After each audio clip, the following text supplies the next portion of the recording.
ওকে, আমরা ক্লাসটা শুরু করি তাহলে। ধরেন আজকের ক্লাসটা হচ্ছে আমরা মেইনলি আমাদের ট্যাক্স সিস্টেম, রাইট? তো এইখানে কিন্তু আজকে আমরা খুব কঠিন কঠিন জিনিস করব না। হ্যাঁ, আমরা যেহেতু একটা টপিক সম্বন্ধে আপনি স্কিল অ্যাকোয়ার করতে চাচ্ছেন বা ডিটেল পড়াশোনা করবেন, জানবেন, এইখানে আপনাকে মূলত এই কোর্সটার মানে বেসিকটা আসলে জানতে হবে যে আসলে জিনিসটা কি। হ্যাঁ, আপনি যখন একটা জিনিস পড়বেন তার আগে আপনাকে তো জানতে হবে আসলে what is the thing actually. তো আমার ধারণা আপনারা এখানে যারা পার্টিসিপেন্ট আছেন অনেকেই হয়তো ট্যাক্স পে করেছেন। আর আমাদের ক্লাসের রুলটা হচ্ছে আমি মাঝে মাঝে আপনাদেরকে কোয়েশ্চেনের জন্য সুযোগ দিব, আপনাদের হ্যান্ড রেজ করতে বলবো, আপনারা জুম থেকে হ্যান্ড রেজ অপশনে যাবেন, তারপর আমি অ্যালাউ করব। বাট মোস্টলি আমি ক্লাসের শেষে অ্যান্সার দিব। কারো যদি খুব বেশি প্রশ্ন থাকে তাহলে আপনারা নোট ডাউন করে রাখবেন, আমরা শেষে সেটার উত্তর দিব। হ্যাঁ, আর অবশ্যই রিলেভেন্ট কোশ্চেন গুলো করবেন, কারণ এক ক্লাসে আপনার সব অ্যান্সার আসবে না। আর মাঝে মাঝে আমি কিছু কোয়েশ্চেন করব, তো তখন আমাকে ইনস্ট্যান্ট ওইটার অ্যান্সার দিতে হবে। আচ্ছা, আমি এখানে দেখছি আমার একটা নাম, জাস্ট আমি র্যান্ডম পিক করি, সরফরাজ আহমেদ। সরফরাজ আহমেদ, আপনি একটু আনমিউট করবেন। Yes sir. আসসালামু হ্যাঁ, আলাইকুম। ওয়ালাইকুম আসসালাম। আচ্ছা, আপনি কি ট্যাক্স পে করেন?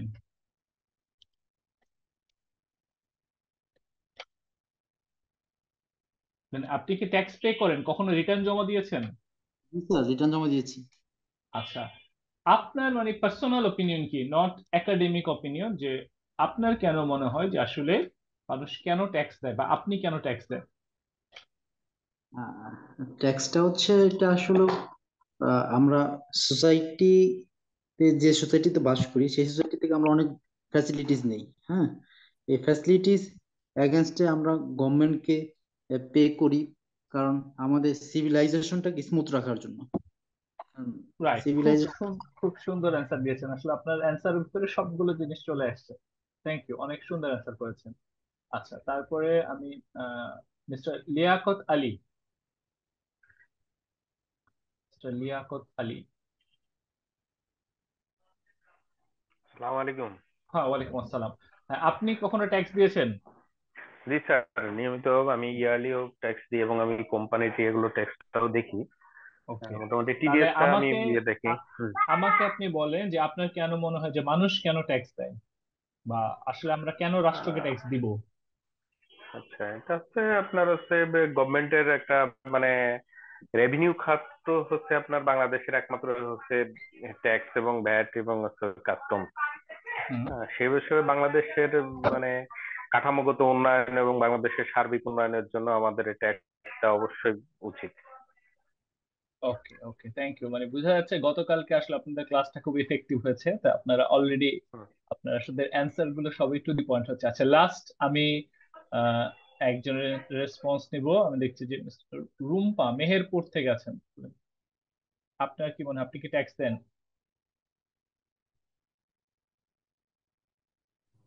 আসসালামু আলাইকুম স্যার। হ্যাঁ, জি, ওয়ালাইকুম আসসালাম। হ্যাঁ, আপনি কি ট্যাক্স দিয়েছেন বা ট্যাক্স দেন কখনো?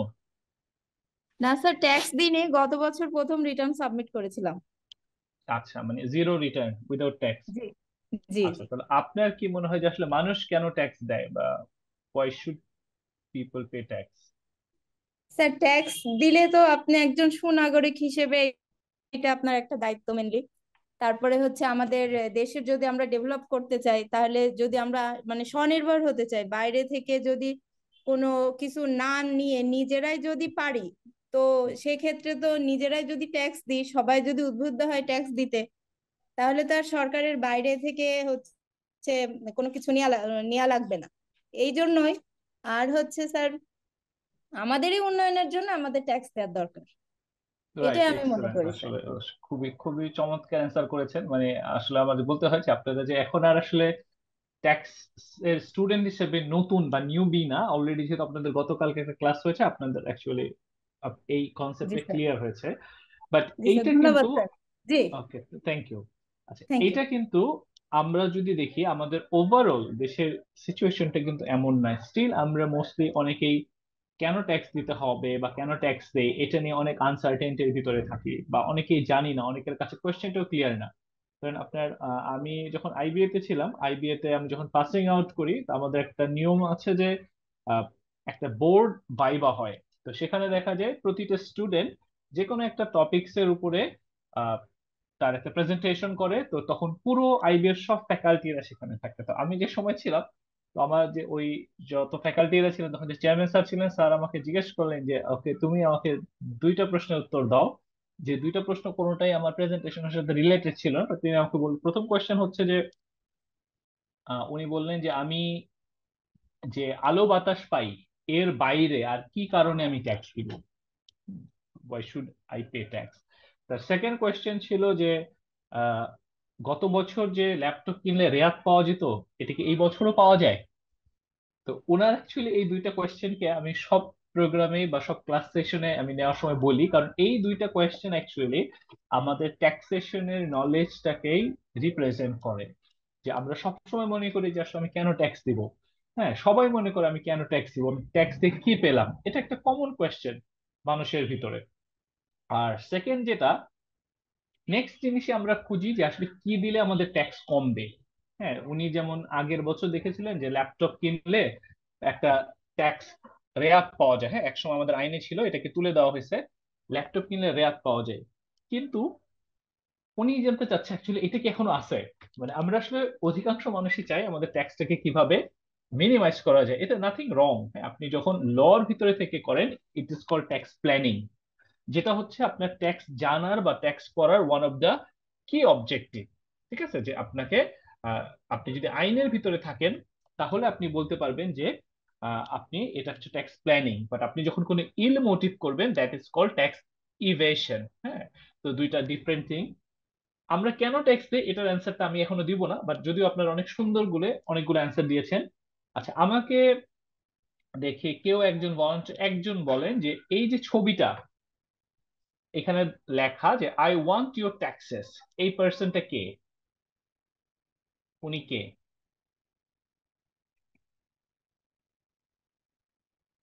এনিওয়ান, কারো ধারণা?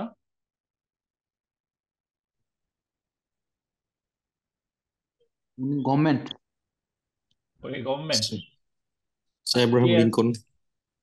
কে অ্যান্সার করলেন আব্রাহাম লিঙ্কন? স্যার একজন ইকোনমিস্ট।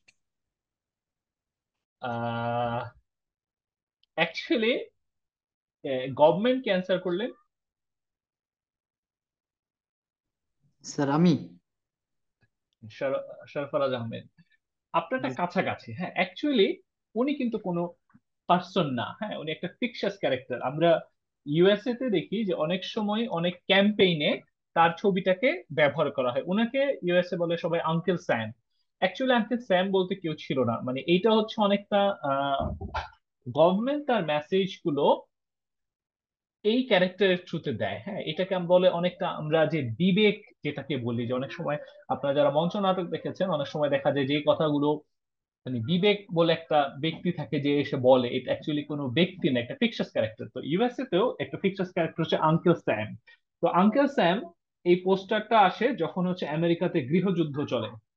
তো গৃহযুদ্ধের সময় আপনার প্রচুর টাকার প্রয়োজন হয় গভর্নমেন্টের জন্য, তখন কিন্তু গভর্নমেন্ট এই ধরনের একটা ক্যাম্পেইন করে এবং বলে যে পেইং ট্যাক্স ইজ প্যাট্রিয়টিক, অর্থাৎ ট্যাক্স দেয়াটা হচ্ছে দেশপ্রেম। মানে আপনাকে বুঝাচ্ছে ট্যাক্স দেয়াটা হচ্ছে দেশপ্রেম, এই ধরনের একটা ক্যাম্পেইন সেই সময় ছিল। আচ্ছা আমরা যদি একটা টেক্সট বুক ডেফিনেশনে যাই, আসলে টেক্সট বুক ডেফিনেশন আমাদের ট্যাক্স পেমেন্ট নিয়ে কি বলে? ট্যাক্স পেমেন্ট নিয়ে বলে যে tax is a form of payment that citizen makes to the state, but in return, government may provide the taxpayer nothing or provide something is of or not of the equal value of tax. এটা ওএসিডির একটা definition. আমি যদি definition বলতাম আপনারা বলতেন যে okay sir ট্যাক্সের লোক, সে ট্যাক্সের কাজ করে এই জন্য সে কথা বলতেছে, বাট এটা কিন্তু আমাদের ট্যাক্সের ডেফিনেশন না, এটা ওএসিডির ডেফিনেশন। ওএসিডি বলতেছে ট্যাক্স হচ্ছে এমন এক ধরনের পেমেন্ট যেটা জনগণ রাষ্ট্রকে দেয়, বাট ইন রিটার্ন এর বিনিময়ে গভর্নমেন্ট তাকে কিছু দিতে পারে, may provide the tax pay nothing, মানে সে তাকে কিছুই না দিতে পারে অথবা কিছু দিতে পারে যেটা তার ট্যাক্সের সমান পরিমাণ হতে পারে অথবা নাও হতে পারে। তার মানে আমি যদি বলি যে ফান্ডামেন্টালি ট্যাক্সেশনটা যেভাবে স্ট্যাবলিশ হয়েছে এর পিছনে আছে যে আসলে মানুষ ট্যাক্স দিয়ে যে কিছু পাবে এটার এক্সপেকটেশন অ্যাকচুয়ালি করতে নাই। পেতেও পারে, নাও পেতে পারে। কিন্তু আমরা যত দেখতেছি যে আমাদের ডেমোক্রেসি আসতেছে বা মডার্ন স্টেট আসতেছে, ততই দেখা যাচ্ছে যে রাষ্ট্রের উপর একটা প্রেশার থাকে যে জনগণ রাষ্ট্রের কাছে জানতে চায় যে সেটা একদিকে কি পেল। এবং ডেমোক্রেটিক স্টেটে স্টেটও চায় জনগণকে বুঝাতে যে এই যে আপনার ট্যাক্সটা আপনি আপনি দিবেন, আপনি দিলে এটা হবে। এই যে ধরেন আপনাদেরও অলরেডি আপনারা অ্যান্সার করেছেন যে হ্যাঁ, ট্যাক্সটা দিয়েই কিন্তু আমরা সার্ভিসটা পাই। এই যে ধরেন আমাদের মেট্রো ট্রেন হয়েছে, এটা কোনো একজন ব্যক্তির পক্ষে করা সম্ভব ছিল না। বা ধরেন আমাদের রূপপুর যে পাওয়ার প্ল্যান্ট হচ্ছে, এটা কোনো একজন ব্যক্তির পক্ষে করা সম্ভব ছিল না। আমাদের পদ্মা ব্রিজ হয়েছে, এগুলো কোনো কিন্তু কখনো কোনো ব্যক্তির পক্ষে করা সম্ভব ছিল না, যখন এই কাজগুলো করতে হয় রাষ্ট্রকে। হ্যাঁ, মানে যেই কাজগুলোর অ্যাকচুয়ালি প্রফিট মোটিভ নাই বা কম, সেই কাজগুলো করে রাষ্ট্র। কার টাকা করে? আপনার আমার টাকায়। তাহলে এই যে আমরা যে ট্যাক্সটা দেই, এর বিনিময়টা আমরা যেটা পাই সেটা আসলে আমরা সরাসরি খালি চোখে দেখতে পারি না। খালি চোখে যখন দেখতে পারি না, তখন আমাদের একটা ফিল হয় যে অ্যাকচুয়ালি আমরা কিছুই পাচ্ছি না, বা যা দিচ্ছি তা পাচ্ছি না। হ্যাঁ, বাট আমার ডেফিনেশনে কিন্তু তাই বলে যে আপনি দিয়ে যে এক্স্যাক্টলি পাবেন, নট নেসেসারি। তারপরও আপনারা সবাই সুন্দর বলেছেন যে হ্যাঁ, আমরা চাই যে সিভিলাইজেশনের জন্য বা গভর্নমেন্টের জন্য, সরকারের ব্যয় নির্বাহের জন্য, রাষ্ট্র পরিচালনার জন্য যে টাকা প্রয়োজন, সেটাই হচ্ছে আমার ট্যাক্স। আচ্ছা, এই ট্যাক্সের সাথে হ্যাঁ, আমি যদি চিন্তা করি, আসলে মনে করেন আপনি আপনার নিজের কথা চিন্তা করেন যে আপনি জানেন যে মাস শেষে আপনি 50,000 টাকা বেতন পাবেন। আপনি এই 50,000 টাকা বেতন অনুসারে আপনি আপনার খরচের খাত করেন যে আমি 20,000 টাকা আমার বাসা ভাড়া, 15,000 টাকা আমার খাবার, 5,000 টাকা এটা সেটা। আপনার একটা খরচের হিসেব থাকে। সাধারণত আমরা সবাই চেষ্টা করি আমার যে ইনকাম সে অনুযায়ী আমার এক্সপেন্ডিচারটা করতে, অর্থাৎ পরিবারের বাজেটটা করতে আমার ইনকামের উপর ভিত্তি করে। খুব বাধ্য না হলে আমরা লোনে যাই না। রাষ্ট্র যখন তার বাজেট করে, রাষ্ট্রের বাজেটটা কিন্তু হয় উল্টো হবে। রাষ্ট্র প্রথমে ডিসাইড করে যে আপনার কি কি খরচ আছে এই বছর, এই খাতে শিক্ষা খাতে কত খরচ করতে হবে, এই বছর আমার পরিবহন খাতে কত খরচ করতে হবে, এই বছর আমার কত টাকার খাদ্য আমদানি করতে হবে। সরকার প্রথমে তার খরচের হিসেব করে, খরচটাকে ফিক্স করে, তখন চিন্তা করে ওকে আমি এই টাকা কোথা থেকে আনবো। তখন সে ঠিক করে কত টাকা সে ইনকাম ট্যাক্স নেবে, কত টাকা সে ভ্যাট নিবে, কত টাকা সে কাস্টমস নেবে, কত টাকা সে অন্য জায়গা থেকে নিবে, এবং শেষ পর্যন্ত যে অংশটা সে দেশের ভিতর থেকে আনতে পারবে না, সেটার জন্য তখন ফরেন গ্র্যান্ট অথবা আপনার লোন নিতে হয়। ঠিক আছে? তাহলে এই হলো আমরা যারা ব্যক্তি যারা বাজেট করি এবং রাষ্ট্র যে বাজেট করে, এই দুইটার ভিতরে পার্থক্য। তা রাষ্ট্রকে আগে প্রায়োরিটি দিতে হয় জনগণের কি কি কাজে খরচ হবে, তারপরে সে ট্যাক্স ধার্য করে। কিন্তু বাস্তব যেটা হচ্ছে যে আমরা যতই বলি না কেন যে ট্যাক্সের বিনিময়ে আমরা কিছু পাবো না বা চাই না, বা ট্যাক্স দেওয়াটা দেশপ্রেমিক, আমরা আগের স্লাইডে যেটা দেখেছি যে আঙ্কেল স্যাম বলছে পেইং ট্যাক্স ইজ প্যাট্রিয়টিক। এবং আমরাও যখন বলি, আমরা বলি যে সুনাগরিক হিসেবে ট্যাক্স দিতে হবে বা দেশকে ভালোবেসে ট্যাক্স দিতে হবে, কিন্তু ইন রিয়েলিটিতে দেখা যায় অধিকাংশ মানুষই হ্যাবিচুয়ালি ট্যাক্স দিতে চায় না। যেমন এখানে আপনারা যার স্ক্রিনে ছবি দেখতেছেন, আপনারা প্রায় সবাই তাকে চিনেন, এটা হচ্ছে ডোনাল্ড ট্রাম্প। হ্যাঁ, ডোনাল্ড ট্রাম্প যখন আপনার বারাক ওবামার পরের সেশনে আপনার হিলারির সাথে যেই সেশনে সে ইলেকশনে আসে, তখন তার নির্বাচনের ক্যাম্পেইন ছিল যে let's make America great again. আমেরিকাকে সে আবার গ্রেট করবে। কিভাবে গ্রেট করবে? যে আহ, ওবামা প্রশাসনের ইমিগ্রেন্টদের প্রতি সহায়তা বা চীনের সাথে গুড বিজনেস আমেরিকাকে অনেক ডাউনফলে নিয়ে গেছে। তো সে আমেরিকার লোকাল বিজনেসকে চাঙ্গা করবে, আমেরিকানদেরকে প্রায়োরিটি দিবে। হ্যাঁ, এই ধরনের একটা কথা বলে সে let's make America great again, এইটা নিয়ে সে হিউজ পপুলারিটি নিয়ে পাওয়ারে আসলো। তো বুঝাই যাচ্ছে যে সে খুবই প্যাট্রিয়টিক একটা পার্সন, সে আমেরিকাকে খুবই পছন্দ করে। বাট আমরা দেখলাম যে পরবর্তীতে যখন এটা ডিসক্লোজ হলো যে ডোনাল্ড ট্রাম্প 2016 থেকে 2017 সালে এর মধ্যে এই 2 বছরে মাত্র $750 সে ইনকাম ট্যাক্স দিয়েছে। এর মধ্যে সে 2000 থেকে 2015 এই 15 বছরের মধ্যে 10 বছরের মধ্যে 15 বছরের মধ্যে 10 বছরে সে কোনো ট্যাক্সই দেয়নি, জিরো ট্যাক্স দিয়েছে। তাহলে আপনি দেখেন ট্রাম্পকে আমরা জানি he is one of the most richest person in USA, সে অন্যতম একজন ধনী ব্যবসায়ী, কিন্তু সে কোনো 15 বছরের মধ্যে 10 বছর কোনো ট্যাক্স দেয় নাই। তার মানে কিন্তু এই না যে সে জাস্ট স্কিপ করছে রিটার্ন জমা দেনের ব্যাপারটা, তা না। সে কিন্তু জিনিসটাকে এমন ভাবে প্ল্যানিং করেছে যাতে তার কোনো ট্যাক্স না হয়। বাট আপনি বাস্তবে যদি চিন্তা করেন তার মতো একজন ধনী ব্যক্তির কেন ট্যাক্স হবে না, বা সে জিনিসটাকে এইভাবে প্ল্যানিং করেছে, ঠিক আছে, যাতে তার কোনো ট্যাক্স না হয়। তাহলে দেখেন আমি ঘুরে ফিরে আমার সেই আইবিএর সে প্রশ্নে যদি যাই, দেখেন আমরা দেশপ্রেমের কথা বলি, বাট অধিকাংশ মানুষই দেখা যায় হ্যাবিচুয়ালি ট্যাক্সটা পে করতে চায় না। তারা এমন একটা প্ল্যান করতে চায় যাতে এর মাধ্যমে আপনার একদম মিনিমাম ট্যাক্স আসে বা ট্যাক্স না আসে। ইভেন আপনারা এই ছবিতে এখন যাকে দেখছেন লিওনেল মেসিকে, হ্যাঁ, আপনারা সবাই মেসিকে জানেন, যে আপনি হয়তো পার্সোনালি মেসিকে পছন্দ করতেও পারেন, মানে বা আর্জেন্টিনাকে পছন্দ করতেও পারেন, নাও করতে পারেন, বাট এটা আমরা সবাই জানি অ্যাজ এ পার্সন মেসি একজন অসম্ভব ভালো মানুষ। সে ভালো খেলোয়াড়ের পাশাপাশি সে খুবই ভালো একজন মানুষ, যেটা আমরা খেলায় বা বিভিন্ন সময় তার আচার আচরণে দেখি। Even Messi was accused of tax evasion যখন সে তার ক্যারিয়ারের সবচেয়ে তুঙ্গে ছিল ফর্মে, স্পেনে। স্পেনে কিন্তু তার 2 বছরের জন্য ইমপ্রিজনমেন্ট হয়েছিল ট্যাক্স ফ্রডের জন্য। সেটা তার কারণে হোক বা তার বাবার কারণে হোক বা তার ট্যাক্স প্র্যাকটিশনারের কারণে হোক, ইস্যুটা ছিল তার ট্যাক্সটা যা দেওয়ার তা দেওয়া হয়নি। তাহলে এটাই হচ্ছে অ্যাকচুয়ালি আমাদের রিয়েলিটি, যে আসলে দেখা যায় আমরা যতই বলি না কেন, মুখে যত কথাই বলি, বাট যখন আপনাকে ট্যাক্স পে করতে হয় তখন দেখা যায় সবাই একটু এটা নিয়ে গড়িমসি থাকে। আচ্ছা, আপনাদের যে প্রথম যে প্রশ্নটা দিয়ে আমি শুরু করেছিলাম যে why should we, oh sorry, why do you pay tax, আপনারা কেন ট্যাক্স দেন, আপনারা সবাই খুব সুন্দর অ্যান্সার করেছেন। আমি এই অ্যান্সারটার জন্য অ্যাকচুয়ালি রেফার করব আমাদের কোরআনের একটা লাইনে। আপনারা তো অনেকেই জানেন যে কোরআনে আমাদের একটা সূরা আছে, সূরা কাহাফ। হ্যাঁ, সূরা কাহাফে কয়েকটা 3টা স্টোরি আছে। এর মধ্যে একটা স্টোরি হচ্ছে জুলকারনাইন বাদশাহ। তো জুলকারনাইন বাদশাহকে ইতিহাসে সাইরাস দ্য গ্রেট বলা হয়, কোন কোন রেফারেন্সে তাকে আলেকজান্ডার দ্য গ্রেটও বলা হয়, but most of the Islamic reference তাকে সাইরাস দ্য গ্রেট বলা হয়। তো কোরআনে আপনার বলা আছে যে সাইরাস দ্য গ্রেট ছিলেন একজন, বা জুলকারনাইন ছিলেন একজন সৎ মানুষ, সঠিক মানুষ, ভালো মানুষ। উনি যখন ওয়ার্ল্ড এক্সপিডিশনে বেরিয়েছিলেন, পৃথিবীর এক প্রান্ত থেকে অন্য প্রান্ত তিনি যাচ্ছিলেন, তো এমন সময় উনি এমন একটা জায়গায় এসে পৌঁছালেন যেখানে দেখলেন কিছু মানুষ আছে, তাদের কথা তিনি বুঝতে পারছিলেন না। তো জাস্ট কোরআনের যে স্টোরিটা, তো এখানে উনি তাদের সাথে কথাবার্তা বলছিলেন এবং তারা ইশারা ইঙ্গিতে তাকে বোঝাচ্ছিল যে এই অঞ্চলে গগ এবং ম্যাগগ নামে এক প্রজাতি আছে যারা তাদের উপর খুব অত্যাচার করতেছে। তারা এই এরিয়াতে খুব বিশৃঙ্খল অবস্থা তৈরি করেছে। তো সেই অঞ্চলের মানুষগুলো সুলকারনাইনের কাছে অনুরোধ করছে, আপনি যদি আমাদেরকে তাদের থেকে প্রোটেকশন করতে পারেন, then we will pay you tax.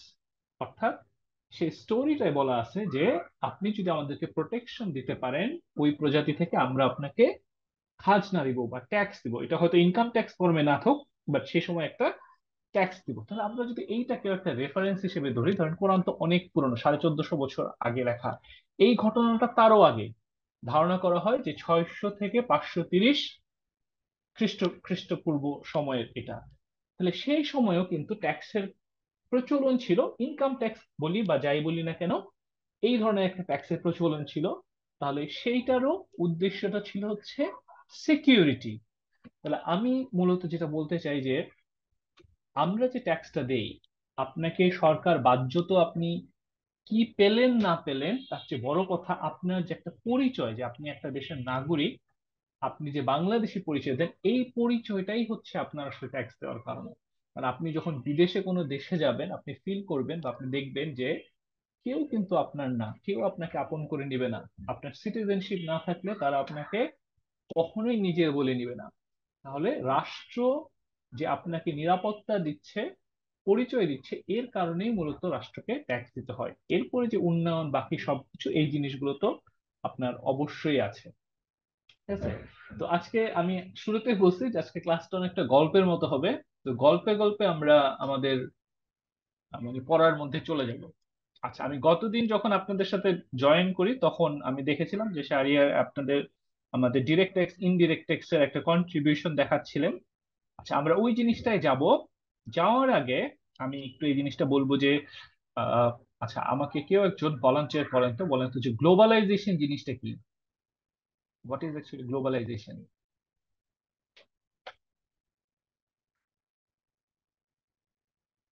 Anyone? গ্লোবালাইজেশনটা কি? Globalization is the process of transferring money, product, idea, thoughts. ওকে, মানে আপনি সহজ ভাষায় কি বলবেন, জিনিসটা আসলে কি কি বুঝায়? ট্রান্সফারিং মানি, প্রোডাক্ট, থটস, কি ট্রান্সফার করবেন অ্যাকচুয়ালি এখানে?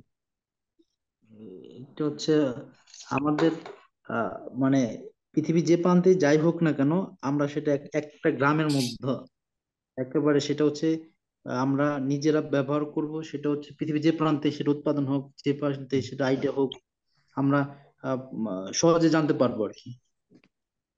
ওকে, ওকে, আচ্ছা, অন্য কেউ আর কিছু অ্যাড করবেন? স্যার গ্লোবাল হুম। স্যার গ্লোবালাইজেশন মানে হচ্ছে স্যার বিষয়টা যদি সংক্ষেপে বলা হয় মানে ইন জেনারেলি হ্যাঁ, যে পৃথিবীটা হচ্ছে একটা মানে সারা পৃথিবীটা মিলে অনেকগুলো রাষ্ট্র হয়, মানে টেরিটরি হ্যাঁ, থাকে।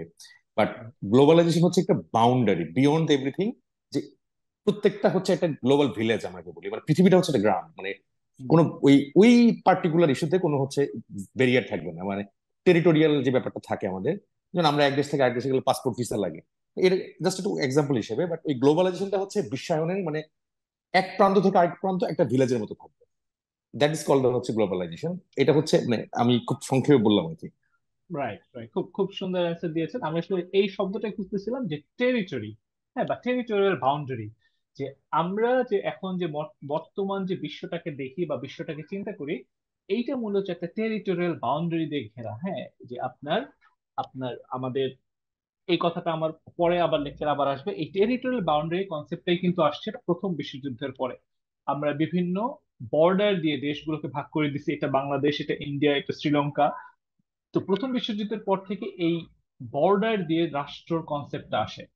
কিন্তু এই কনসেপ্টটা কিন্তু আস্তে আস্তে আবার হারায় যাচ্ছে। আপনি দেখেন যে ইউক্রেনের যুদ্ধ হলে আমার দেশের সমস্যা, রাশিয়ার যুদ্ধ হলে আমার দেশের সমস্যা, ভিয়েতনামে বন্যা হলে আমার এটা নিয়ে চিন্তা করতে হয়, ইউরোপের বাজারে মন্দা আসলে আমাকে চিন্তা করতে হয়, ইউএসএ মার্কেটে কিছু হলে আমার দেশে চিন্তা করতে হয়। কেন করতে হয়? যে দেখা যাচ্ছে আমাদের দেশে এখন কয়েক লাখ ছেলে পেলে বসে বসে সারা রাত জেগে তারা ইউএস এর মার্কেটে সার্ভিস দিচ্ছে, অনলাইন করতেছে, আউটসোর্সিং কাজ করতেছে। আমাদের ব্যবসায়ীর ভাবতে হয় যদি আমার সে চায়নাতে কোনো সমস্যা হয় বা চায়নাতে ধরেন আপনার কোভিড আউটব্রেক করে, তার গার্মেন্টস এর র ম্যাটেরিয়াল আনতে সমস্যা হবে। তার মানে এখন আর আমরা বাংলাদেশের টেরিটোরিয়াল বাউন্ডারি নিয়ে সীমিত না, আমাদেরকে পুরো পৃথিবীটা নিয়ে চিন্তা করতেছে। মানে it's like a globe village, পুরো পৃথিবীটা মিলেই একটা গ্রামের মতো। যে প্রত্যেকটা মানুষের সাথে কানেক্টেড হতে হচ্ছে ব্যবসার জন্য, কাজের জন্য, এবং এটা কিন্তু দিনকে দিন বাড়বেই। তার মানে আমরা এখন যে ট্রেন্ডে আছি বা যেভাবে আগাচ্ছি, আমাদের এই গ্লোবালাইজেশনটা আমার বাড়তেই থাকবে। এবং গ্লোবালাইজেশন বাড়া মানে কি? আমার বাণিজ্যটাকে সহজ করতে হবে। অর্থাৎ একটা প্রোডাক্টকে যখন আপনি বাংলাদেশ থেকে চায়নায় পাঠাবেন, ইন্ডিয়ায় পাঠান বা ইউরোপে পাঠাবেন, আপনাকে কিন্তু বর্ডারটা ক্রস করার সময় এখানে ট্যাক্স ব্যাক দিতে হয়। এই ট্যাক্স ব্যাকটা হচ্ছে আপনার ইন্টারন্যাশনাল ট্রেডের সবচেয়ে বড় বাধা। হ্যাঁ, এই ডিউটি ইম্পোজ গুলো বা ট্যাক্স ব্যাক গুলো। তো এইটার জন্য ওয়ার্ল্ড ট্রেড অর্গানাইজেশন বা গ্লোবাল বডিগুলোর প্রেশার হচ্ছে যে না, এই ট্রেডটাকে সহজ করতে হবে, এক দেশ থেকে অন্য দেশে পণ্য পাঠানোকে সহজ করতে হবে, আমার বাণিজ্যটাকে সহজ করতে হবে, যেটাকে আমরা বলছি ট্রেড লিবারালাইজেশন, যার অন্যতম উৎস হলো আমার কাস্টমস ডিউটিকে কমায় ফেলতে হবে। একটা সময় ছিল যখন আমাদের দেশে 90%-এর মতো কালেকশন আসতো আপনার কাস্টমস থেকে, আমাদের লেস দেন 10% ছিল ইনকাম ট্যাক্স। কিন্তু এখন কিন্তু এই গ্লোবালাইজেশন যত আগাচ্ছে, আমার কাস্টমস ডিউটি তত কমতেছে, কমতে কমতে এটা এখন অ্যারাউন্ড 30% চলে আসছে। আরো কমে যাবে আস্তে আস্তে, একটা পর্যায়ে দেখা যাবে কাস্টমস ডিউটি অ্যাকচুয়ালি থাকবেই না বা একদম না থাকার মতো থাকবে। অন্যদিকে আপনারা চিন্তা করেন যে আমরা যে ফিউচার বাংলাদেশ যে চিন্তা করি যে আমাদের ভবিষ্যতের বাংলাদেশটা কেমন হবে, হ্যাঁ আমরা দেখতেছি যে বিভিন্ন ইন্ডিকেটরে বাংলাদেশের পার ক্যাপিটা ইনকাম বাড়তেছে। আপনি বিশ্বাস করেন বা নাই করেন, আপনার সারাউন্ডিং এ যদি আপনি দেখেন যে আগে একটা পরিবারে কয়জন ইনকাম করতো এখন কয়জন ইনকাম করে, হ্যাঁ আপনি হয়তো বলতে পারেন এক্সপেন্ডিচার বাড়ছে, এক্সপেন্ডিচার বাড়ছে, দ্যাট ইজ ট্রু। আপনার ইনকাম বাড়ছে, that is also true. Expenditure একটা আলাদা জিনিস, ইনকাম একটা আলাদা জিনিস। তার মানে ইনকাম যখন বাড়তেছে আপনাকে কি হবে, আপনার পার ক্যাপিটা ইনকাম বাড়বে। পার ক্যাপিটা ইনকাম বাড়লে আমরা উন্নত দেশে যাব, পার ক্যাপিটা ইনকাম কম থাকলে কখনো আমরা উন্নত দেশে যাব না। তার মানে আমরা বাংলাদেশকে যদি উন্নত করতে চাই তাহলে আমার পার ক্যাপিটা ইনকাম বাড়াতে হবে। পার ক্যাপিটা ইনকাম বাড়ানো মানে আপনাকে ইনকাম ট্যাক্সকেও বাড়াতে হবে, তাই তো? তার মানে আমরা দেশকে যদি চিন্তা করি একটা সমৃদ্ধ বাংলাদেশ হবে, তাহলে এমন হতে হবে যেখানে ইনকাম ট্যাক্স অনেক বেশি হবে। অর্থাৎ এখন যে ইনকাম ট্যাক্স অ্যারাউন্ড 33% মতো আছে, এইটাকে আমার বাড়তে বাড়তে হয়তো অ্যারাউন্ড 50-60%-এর দিকে চলে যাবে। হ্যাঁ, এই জন্য আপনাদের কেন এটা বলতেছি, কারণ আপনারা যারা হয়তো এই ট্র্যাকে আছেন বা এই বিষয় নিয়ে আপনারা ক্যারিয়ার করতে চাচ্ছেন, যে এইটা কিন্তু একটা প্রমিসিং এরিয়া। এবং আপনারা দেখবেন যে আপনি 5 বছর পেছনে যান, ইনকাম ট্যাক্স নিয়ে কয়জন পড়াশোনা করতো, কিন্তু এখন কিন্তু পড়াশোনা করতেছে। কেন করতেছে? কারণ দেখতেছে যে বিজনেস করতে গেলে তাকে ইনকাম ট্যাক্স জানতে হচ্ছে। ইনকাম ট্যাক্সের পরিধি দিন দিন বাড়তেছে, কমপ্লায়েন্স রিকোয়ারমেন্ট বাড়তেছে এবং এটা বাড়তেই থাকে, আরো বাড়বে। বিদেশে যখন একটা মানুষ চাকরিতে জয়েন করে, সে প্রথমেই চিন্তা করে তাকে কত ট্যাক্স দিতে হবে, আফটার ট্যাক্স তার রিসিপ্ট কত। কিন্তু আমাদের দেশে কিন্তু এখনো আমরা ওইভাবে চিন্তা করি না। আমরা চিন্তা করি ওকে আমি কত টাকা বেতন পাচ্ছি, ট্যাক্স কি হবে এই হিসাবে আমরা যাই না। কিন্তু এটা কিন্তু আস্তে আস্তে আপনার চলে আসবে, কারণ ইনকাম ট্যাক্সে একটা মেজর ইস্যু হয়ে দাঁড়াবে। অন্যদিকে আমরা যদি বলি যে এই যে আমার খরচ, খরচটা একটা পর্যায়ে যে লিমিটেড হয়ে যাবে। এখন হয়তো আপনি দেখতেছেন ওকে আপনার ইনকাম 20,000 টাকা, আপনার 20,000 টাকায় খরচ হয়ে যায়। আপনার ইনকাম বেড়ে হলো 50,000, দেখবেন আপনার খরচ হয়ে যাচ্ছে হয়তো 48,000-এ খরচ হয়ে যাচ্ছে। আপনার ইনকাম হয়ে গেল 1 লাখ, তখন দেখবেন আপনার 90 খরচ হচ্ছে না, আপনার হয়তো 80 খরচ হচ্ছে। আপনার ইনকাম হয়ে গেল 5 লাখ, তখন দেখবেন আপনার হয়তো খরচটা 2-2.5 লাখের বেশি আর যাচ্ছে না। তার মানে এটা দিয়ে আমি বোঝাতে চাচ্ছি আপনার ইনকামটা কিন্তু ধীরে ধীরে বাড়বে, কিন্তু খরচটা একটা পর্যায়ে যে আপনার স্ট্যাগনেন্ট হয়ে যাবে। মানুষ এর বেশি চাইলেও খরচ করতে পারবে না। তার মানে এটা আমার বলার উদ্দেশ্য হলো যে আমাদের দেশ যত আগাবে ইনকামও বাড়বে, খরচও বাড়বে। আমরা ইনকামের উপর ইনকাম ট্যাক্স দিই, এক্সপেন্ডিচারের উপরে ভ্যাট দিই। মেইনলি মোস্ট অফ দ্য এক্সপেন্সের সাথে আপনার আমরা যখন কিনি তার সাথে ভ্যাট থাকে। তার মানে ইনকামও বাড়বে, ইনকাম ট্যাক্স বাড়বে, খরচও বাড়বে, ভ্যাট বাড়বে। কিন্তু খরচটা একটা পর্যায়ে যে আপনার লিমিটেড হয়ে যাবে, এর বেশি খরচ আর করবে না। অর্থাৎ আমাদের নেক্সট ইয়ার গুলোতে ইনকাম ট্যাক্স বাড়বে, ভ্যাট বাড়বে, দুইটাই বাড়তে থাকবে। একটা পর্যায়ে যে দেখা যাবে ভ্যাট এর আর গ্রোথ হচ্ছে না, বাট ইনকাম ট্যাক্সের গ্রোথ হতে থাকবে। তাহলে আপনারা যারা ঠিক করতেছেন যে এই দিকে আপনারা ক্যারিয়ার করবেন, আমি বলবো it's a very good area. Still আমাদের কারেন্ট কনটেক্সটে ভ্যাটও এখনো ভালো, বাট আপনারা দুইটাতেই করতে পারেন। বাট একটা পর্যায়ে যে আপনারা দেখবেন যে ট্যাক্সটাই আপনার মোর পাওয়ারফুল হয়ে যাবে। আচ্ছা, আমি আরো কয়েকজনের কাছে একটু শুনবো। মিস্টার ফোরকান, মিস্টার ফোরকান শুনতে পাচ্ছেন? মিস্টার ফোরকান? হ্যাঁ, আচ্ছা, ওয়ালাইকুম আসসালাম। আপনি আমাকে বলেন যে আপনার কাছে কি মনে হয় এই কোর্সটা করে আপনার কি লাভ হবে, বা আপনার উদ্দেশ্য কি, এটা শিখে কি করবেন আপনি? আমি স্যার অ্যাকাউন্টসে কাজ করছি তো, হুম। সেক্ষেত্রে আমার ভ্যাট ট্যাক্সের বিষয়টা আমি একটু ক্লিয়ার হতে চাচ্ছি। মোটামুটি জানি, কারণ হুম। আমি কর্পোরেটে আপনার পিজিডি করছিলাম, তো হুম। আমি আরেকটু প্র্যাকটিসের মধ্যে রাখতে চাচ্ছি স্যার। ওকে, তার মানে আপনি আপনার প্রফেশনাল গ্রোথের জন্য, যে আপনার ক্যারিয়ারটা যাতে আরো এই সেক্টরে ভালো হয়, হ্যাঁ এই জন্য আপনি এটা জি শিখতে চাচ্ছেন। আচ্ছা, জি স্যার। মিস্টার মিস্টার সুব্রত কর্মকার, সুব্রত কর্মকার। স্যার আদাব, হ্যাঁ। ভালো আছেন স্যার? হ্যাঁ। হ্যাঁ, জি জি ভালো আছে। আচ্ছা, আপনার স্যার কি মনে যেটা হয়, হলো আমি আপনার হলো কি একজন, মনে হয় যে এই আপনি যে ট্যাক্স শিখতেছেন এটা শিখে আপনার কি লাভ হবে? স্যার এটা তো আমার প্রত্যেক দিনের আর কি, আমি যেহেতু হুম, অ্যাকাউন্টেন্ট, আমার প্রত্যেক ওকে, দিনের মানে যে হিসাবগুলোর মধ্যে আমার ট্যাক্স ব্যাট রিলেটেড।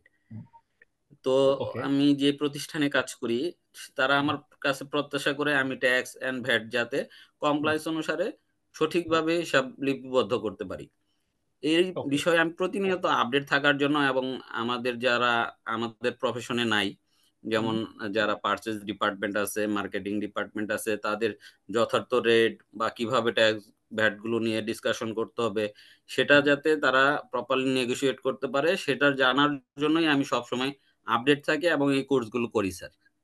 মানে আমি ওকে, একজন আইটি পেয়ে সুব্রত কর্মকার। ওকে। তার মানে আপনার হচ্ছে প্রফেশনাল এক্সেলেন্স, মানে আপনার কাজের ক্ষেত্রে আপনি যে জবে আছেন এইটাকে আপনাকে আরো গ্রো করার জন্য। আচ্ছা, লাস্ট আরেকজন ওপিনিয়ন শুনবো। আহ তাজমুল ইসলাম। তাজমুল ইসলাম। আসসালামু আলাইকুম স্যার। হ্যাঁ, ওয়ালাইকুম আসসালাম। হ্যাঁ, আপনার কি মনে হয় যে আসলে এই ট্যাক্স শেখার লাভটা কি? What is the benefit of learning taxation? Sir tax শিকার লাভ বেনিফিটেড হচ্ছে যে নিজেকে, প্রথম হচ্ছে নিজের ফাইলগুলো ভালো করা, দ্বিতীয় কথা সার্ভিসে থাকলে সার্ভিসের কাজগুলো বেশি করে, যেহেতু আমি ভ্যাটের কাজটা বেশি করি তারপরেও কোম্পানি থেকে এখন ট্যাক্সের সেকশনটা বেশি চাপাই দিচ্ছে, এই জন্য ট্যাক্সের সেকশনটা বেশি করতে হয়। দ্বিতীয় কথা আমি হচ্ছে আইসিবির স্টুডেন্ট, আমার ট্যাক্সের বেশি পড়া লাগে। তো সব মিলিয়ে ট্যাক্সের কাজটাই বেশি আসে এখন থেকে ভ্যাটের থেকে। ওকে, ওকে, ঠিক আছে। আচ্ছা, এখন তাহলে আমাকে একজন বলেন দেখি যে আপনাদের স্ক্রিনে যে ছবিটা দেখতেছেন এটা কার ছবি, কেউ বলতে পারেন? কোনো আইডিয়া? আমার পুরনো স্টুডেন্ট বাদে কেউ যদি পুরনো স্টুডেন্ট থাকে তারা হয়তো বা জানতে পারে, বাট অন্যরা কেউ বলে, অথবা পুরনো কেউ থাকলেও বলতে পারেন, সমস্যা নেই। এই পার্সনটা কে ছবিতে? নো ওয়ান, কেউ চিনেন না তাকে? ওকে, ঠিক আছে, এটা আমি বলি। এটা একটা মুভির ছবি। মুভিটার নাম হচ্ছে আপনার শশাঙ্ক রিডেম্পশন। হ্যাঁ, আপনারা কেউ সুযোগ পেলে দেখতে পারেন, খুব চমৎকার একটা মুভি। এইটাকে বলা হয় যে অল টাইম বেস্ট যে মুভিগুলো আছে, যে সর্বকালের শ্রেষ্ঠ মুভিগুলা রেটিং অনুসারে, তার মধ্যে একটা শশাঙ্ক রিডেম্পশন। আহ এই ছবিতে যাকে দেখা যাচ্ছে সে একজন বেসিক্যালি ব্যাংকার থাকে, ব্যাংকের অ্যাকাউন্টেন্ট, সে ব্যাংকে কাজ করে। তো ছবির শুরুতে দেখা যায় যে আপনার তার ওয়াইফকে সে মেরে ফেলে একদম শুরুতেই, একটা ঘটনার প্রেক্ষিতে। তো তখন তাকে লাইফ ইমপ্রিজনমেন্ট দেওয়া হয়। তো তাকে যেখানে পাঠানো হয় ওই জায়গাটার নাম হচ্ছে আপনার শশাঙ্ক রিডেম্পশন, একটা কুখ্যাত কারাগার। সেখানে খুব ভয়ঙ্কর কয়েদিদেরকে রাখা হয় এবং জেলারটা থেকে অসম্ভব বাজে, সে খুব মারধর করে, বাজে ব্যবহার করে। তো সেই জেলে তাকে রাখা হয়। দেখা যায় মূলত সে খুব ভদ্র একটা মানুষ, খুব চুপচাপ থাকে। তো একদিন সে দাঁড়িয়ে ছিল জেলে, তখন জেলার যে তাকে দেখতেছে ওভার দ্য ফোনে, সে খুব অ্যাংশিয়াস এবং খুব শাউট করতেছে, এবং সে তার ট্যাক্সের কোনো একটু সেটি খুব কনসার্ন। তো সে তার আলাপচারিতা গুলো শুনতেছে। তো এইভাবে সে যখন রেগে জেলার ফোনটা রাখলো, তখন সে তাকে বলতেছে যে আমি আপনার ট্যাক্সটা কমাই দিতে পারবো। তখন সে খুব ক্ষুব্ধ হয়ে তাকালো, যে সে তো যেহেতু কারোর সাথে ভালো ব্যবহার করে না, বাট তারপর যেহেতু বলছে ট্যাক্সটা কমাই দিবে, সে তাকে বললো যে কিভাবে। তখন সে তাকে একটা সাজেশন দিল। তো ওই সাজেশনে দেখা গেল যে তার ট্যাক্সটা কমে গেল। যেহেতু সে ব্যাংকে ছিল এবং অ্যাকাউন্টেন্ট ছিল, তো দেখা গেছে তার ট্যাক্স নিয়ে মোটামুটি একটা আইডিয়া ছিল। তো জেলার তো তার উপর খুব খুশি। তো তাকে একটু সে গুড বুকে নিয়ে নিল। এবং জেলার যেহেতু গুড বুকে আছে, জেলার অন্যান্য ব্যক্তিরাও, যা স্টাফ যারা ছিল, তাকে খুব পছন্দ করতে শুরু করলো এবং তাকে দিয়ে সবাই তাদের রিটার্ন প্রিপেয়ার করা শুরু করলো। তো এই সুযোগটাকে কাজে লাগে সে কি করলো, যে তার জেলে যে রুমে সে থাকতো, সে প্রতিদিন রাতে সেখানে যে আস্তে আস্তে করে একটা গর্ত করতে থাকলো। সারা রাত গর্ত করতো, সকালে তার জামার ভিতরে করে ওই ইটের গুঁড়ো টুড়ো গুলো বাইরে এনে ফেলে দিত। তাকে কেউ খেয়াল করতো না, যেহেতু সবাই তাকে পছন্দ করতো। এরকম করতে করতে এক পর্যায়ে এসে দেখা গেল একটা টানেল করে সে সেখান থেকে পালিয়ে বের হয়ে গেল। তার মানে ধরেন, আপনি যদি ট্যাক্সটা ভালো করে শিখেন, এর যতগুলো বেনিফিট আছে এর মধ্যে একটা বেনিফিট হলো যে আপনাকে যদি কোনো কারণে জেলে ঢুকতে হয়, আপনি জেল থেকেও পালাতে পারবেন। মানে আসলে মূল কথা হচ্ছে আপনার ট্যাক্সের নলেজটা আপনাকে আপনার ওয়ার্ক প্লেসে ডিফারেন্ট করে তুলবে। অলরেডি আপনাদের মধ্যে একজন বলেছেন যে আপনার অফিসের বিভিন্ন জন যারা আছে তারা আপনার কাছে আসে, আপনার কাছে জানতে চায়, এবং দেখবেন আপনার যার কাছে ট্যাক্সের সঠিক নলেজটা থাকবে, আপনি আপনার কলিগের কাছে, ইভেন আপনার বসের কাছে আপনি একজন স্পেশাল মানুষ হবেন, সবাই আপনার কাছে পরামর্শ চাবে। এইটা কিন্তু আপনাকে একটা ইন্ট্রিনসিক পাওয়ার দিবে। ঠিক আছে, তাহলে আপনাকে ভালো করে ট্যাক্সটা শিখেন, এটা আপনার লাইফে অ্যাকচুয়ালি পে অফ করবে। ওকে, তো অনেকক্ষণ আমরা গল্প শুনলাম, হ্যাঁ এবার আমরা একটু পড়াশোনার দিকে ঢুকে যাই। আসলে বাংলাদেশে যে আমরা ট্যাক্সটা নেই, এটার বেসটা কি বা কোথা থেকে আসলে ট্যাক্সের সেটা? আমাদের দেশের সংবিধানেই বলা আছে যে আপনার ট্যাক্স কালেকশন করতে হবে। এটা আমাদের সংবিধানের আর্টিকেল 83-তে বলা আছে, no tax shall be levied or credited except or under the authority of any act of parliament. অর্থাৎ পার্লামেন্টের ম্যান্ডেট নিয়ে বা পার্লামেন্টের সিদ্ধান্ত ছাড়া কোনো ট্যাক্স ধার্য করা যাবে না। তার মানে আপনাকে যে ট্যাক্স ধার্য করবে এটা আলটিমেটলি ডিসিশনটা আসতে হবে পার্লামেন্ট থেকে। এনবিআর এর চাইলেই সে ট্যাক্স করতে পারবে না। অর্থাৎ আপনারা যত এনবিআর এর ট্যাক্স রিলেটেড ল দেখেন সব কিন্তু আপনার পার্লামেন্ট থেকে আসে। আপনারা যদি খেয়াল করে দেখেন যে প্রতি বছর জুন মাসে, হ্যাঁ জুন মাসের শুরুতে দেখা যায় আমরা টিভিতে বা নিউজ পেপারে দেখি যে অর্থমন্ত্রী ব্যাগ ভর্তি করে বাজেট নিয়ে পার্লামেন্টে যাচ্ছে, হ্যাঁ, এবং তখন আমরা জানতে পারি কোনটা জিনিসের দাম বাড়লো, কোনটা জিনিসের দাম কমলো, ট্যাক্স রেট কি হবে, ট্যাক্স আপনার ট্যাক্স ফ্রি থ্রেশহোল্ড কি হবে, সবকিছু আমরা জানতে পারি। তখন এনবিআর কি করে, প্রস্তাবনাগুলো পার্লামেন্টের কাছে নিয়ে যায়, পার্লামেন্ট সেটাকে অ্যাপ্রুভ করে। আচ্ছা, তাহলে ওইখান থেকে আমরা ট্যাক্সটা নির্ধারণ করি। তাহলে আলটিমেটলি ট্যাক্স নির্ধারণ করে কে? পার্লামেন্ট। আচ্ছা, পার্লামেন্ট তো আমাদের সব সময় রানিং থাকে না, যেমন এই মুহূর্তে আমাদের পার্লামেন্ট নাই, হ্যাঁ পার্লামেন্ট সব সময় সেশন থাকে না। তো এই কারণে পার্লামেন্ট কি করেছে যে এনবিআর কে অর্থাৎ ন্যাশনাল বোর্ড অফ রেভিনিউ কে ট্যাক্স অ্যাডমিনিস্ট্রেশনের অথরিটি দিয়েছে তার পক্ষে, যে এনবিআর ইনকাম ট্যাক্স বা আমাদের ট্যাক্স এর মানে ট্যাক্সের যে খাতগুলো এগুলো এনবিআর কালেক্ট করবে জনগণের কাছ থেকে। এনবিআরই হচ্ছে এপেক্স অথরিটি। এনবিআর হচ্ছে আপনার অর্থ মন্ত্রণালয়ের একটা বিভাগ, হচ্ছে আইআরডি। আইআরডির সাথে অ্যাটাচ ডিপার্টমেন্ট হিসেবে এনবিআর আছে। আমাদের জাতীয় চা বোর্ড, বিদ্যুৎ উন্নয়ন বোর্ড, এগুলোর সাথে জাতীয় রাজস্ব বোর্ডের একটু পার্থক্য আছে। চা বোর্ড, বিদ্যুৎ উন্নয়ন বোর্ড, এইসব বোর্ডে দেখবেন এদের প্রধান দেখা যায় অধিকাংশ ক্ষেত্রে হয়তো এডিশনাল সেক্রেটারি লেভেলের কেউ হয়, কিন্তু দেখবেন এনবিআর এর যিনি প্রধান সে কিন্তু একজন সচিব হয়, সরকারের সচিব। আইআরডির যিনি সচিব উনি দেখা যায় এনবিআর এর চেয়ারম্যান হন। তার মানে এনবিআরটা বোর্ড হলেও এর স্ট্যাটাসটা কিন্তু অন্যান্য বোর্ডের থেকে একটু উপরে। এবং এনবিআর এর অধীনে আপনার দুইটা ক্যাডার কাজ করে, একটা হলো বিশেষ ট্যাক্সেশন ক্যাডার, একটা বিশেষ কাস্টমস ক্যাডার। ট্যাক্সেশন ক্যাডার এর এরা মূলত income tax, foreign travel tax এবং গিফট ট্যাক্স, এই তিন ধরনের ট্যাক্স কালেকশন করে। এবং কাস্টমস ক্যাডার হচ্ছে আপনার কাস্টমস, এক্সাইজ এবং ভ্যাট, এই তিন ধরনের ট্যাক্স কালেকশন করে। এই income tax, foreign travel tax, gift tax এগুলোকে কমনলি আমরা বলি হচ্ছে ডিরেক্ট ট্যাক্স। আর কাস্টমস, এক্সাইজ, ভ্যাটের যে অংশগুলো এটাকে আমরা বলি হচ্ছে ইনডিরেক্ট ট্যাক্স। আচ্ছা, আপনারা কেউ বলতে পারবেন যে ডিরেক্ট ট্যাক্স আর ইনডিরেক্ট ট্যাক্স এর মধ্যে ডিফারেন্সটা কি? এনিওয়ান? ডিরেক্ট ট্যাক্সটা হচ্ছে যিনি ট্যাক্স পেয়ার থাকবে ওনার কাছ থেকে মানে সরাসরি আসবে, আর ইনডিরেক্টটা হচ্ছে কোনো মানে উনি সরাসরি ওনার কাছ থেকে আসবে না, বাট মানে কোনো একটা পণ্য বা কোনো অন্য কোনো মাধ্যম, মানে এটা কি বলে যে একটা উদাহরণ দিয়ে ডিরেক্ট বলেন। ট্যাক্স হচ্ছে ইনকামের উপর আসে, আর ইনডাইরেক্টটা হলো পণ্যের উপর, পণ্য বা সার্ভিস। উদাহরণ দিয়ে বলেন, উদাহরণ দিয়ে বলেন। যেমন স্যার আমার যেমন একজন ব্যাংক, এক্স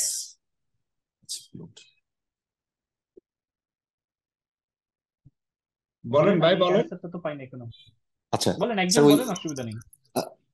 আচ্ছা বলবো স্যার। আচ্ছা সেটা হচ্ছে স্যার হ্যাঁ, মানে ধর একজন মানে ইনকাম মানে যেটা আমরা আয়ের উপর যে তার ইনকাম থেকে যে ট্যাক্সটা দিলেন সেটা হচ্ছে সে সরাসরি উনি ডিরেক্টলি উনি দিলেন। আর যখন হচ্ছে স্যার ওই কাস্টমস যেটা হবেন ওইটা হচ্ছে যে আমি একটা পণ্য কিনলাম, একটা গাড়ি কিনলাম, গাড়ি কেনার পর ওই গাড়িটা হচ্ছে আমি কিন্তু ডিরেক্টলি দিচ্ছি না, মানে সরাসরি আমার এখান থেকে আসতেছে না, এটা যাবে হচ্ছে ওই যে ইম্পোর্টার থাকবে, হুম, তিনি ট্যাক্স দিয়ে গাড়িটা বাংলাদেশে আনলেন, তখন যখন আমি ওই মূল্যটা হবে 10 টাকা যদি গাড়ির মূল্য হয় 2 টাকা ট্যাক্স হলো বা 3 টাকা ট্যাক্স হলো, যেমন 300% ট্যাক্স থাকে 200 সিসি লিমিটের উপর থাকে, এরকম জাস্ট এক্সাম্পল দিয়ে বলতেছি। ওই ট্যাক্সটা ইম্পোজড হওয়ার পরে গাড়িটা কিন্তু উনি 10 টাকা দিয়ে জাপান থেকে আনার পর 10 টাকা বিক্রি করবেন না, সাথে এই গাড়িটা যখন 30 টাকা হবে, ওই গভর্নমেন্টকে যে 18 টাকা দিলেন, দিয়ে যে 28 টাকা হইলো, দেন ওই বাকিটা কোনো লাভ থেকে উনি বিক্রি করলেন। আমি 30 টাকায় গাড়িটা কিনলাম, গভর্নমেন্টকে আমি অলরেডি 18 টাকা ট্যাক্স দিয়ে দিলাম। এটাই হচ্ছে আমার ইনডিরেক্ট। এটা ডিরেক্টলি গভর্নমেন্ট আমার কাছ থেকে যেমন আমার অ্যাকাউন্ট থেকে যেটা আমরা ওই আমাদের কি বলে যে আমাদের স্যালারি শিট বলি বা ইনকাম থেকে বলি, ওইটা থেকে দিচ্ছি ডিরেক্টলি, সেটা আমি প্রতিনিধিত্ব করতেছি। কিন্তু ওইখান থেকে কিন্তু গাড়িটা যখন পণ্যটা কিনবো, আমি কিনি বা XYZ যেই কিনবে, সে তাকে দিচ্ছে। অর্থাৎ ওই পণ্যের মধ্যে থেকে গভর্নমেন্ট ট্যাক্সটা আমার কাছ থেকে নিয়ে নিচ্ছেন।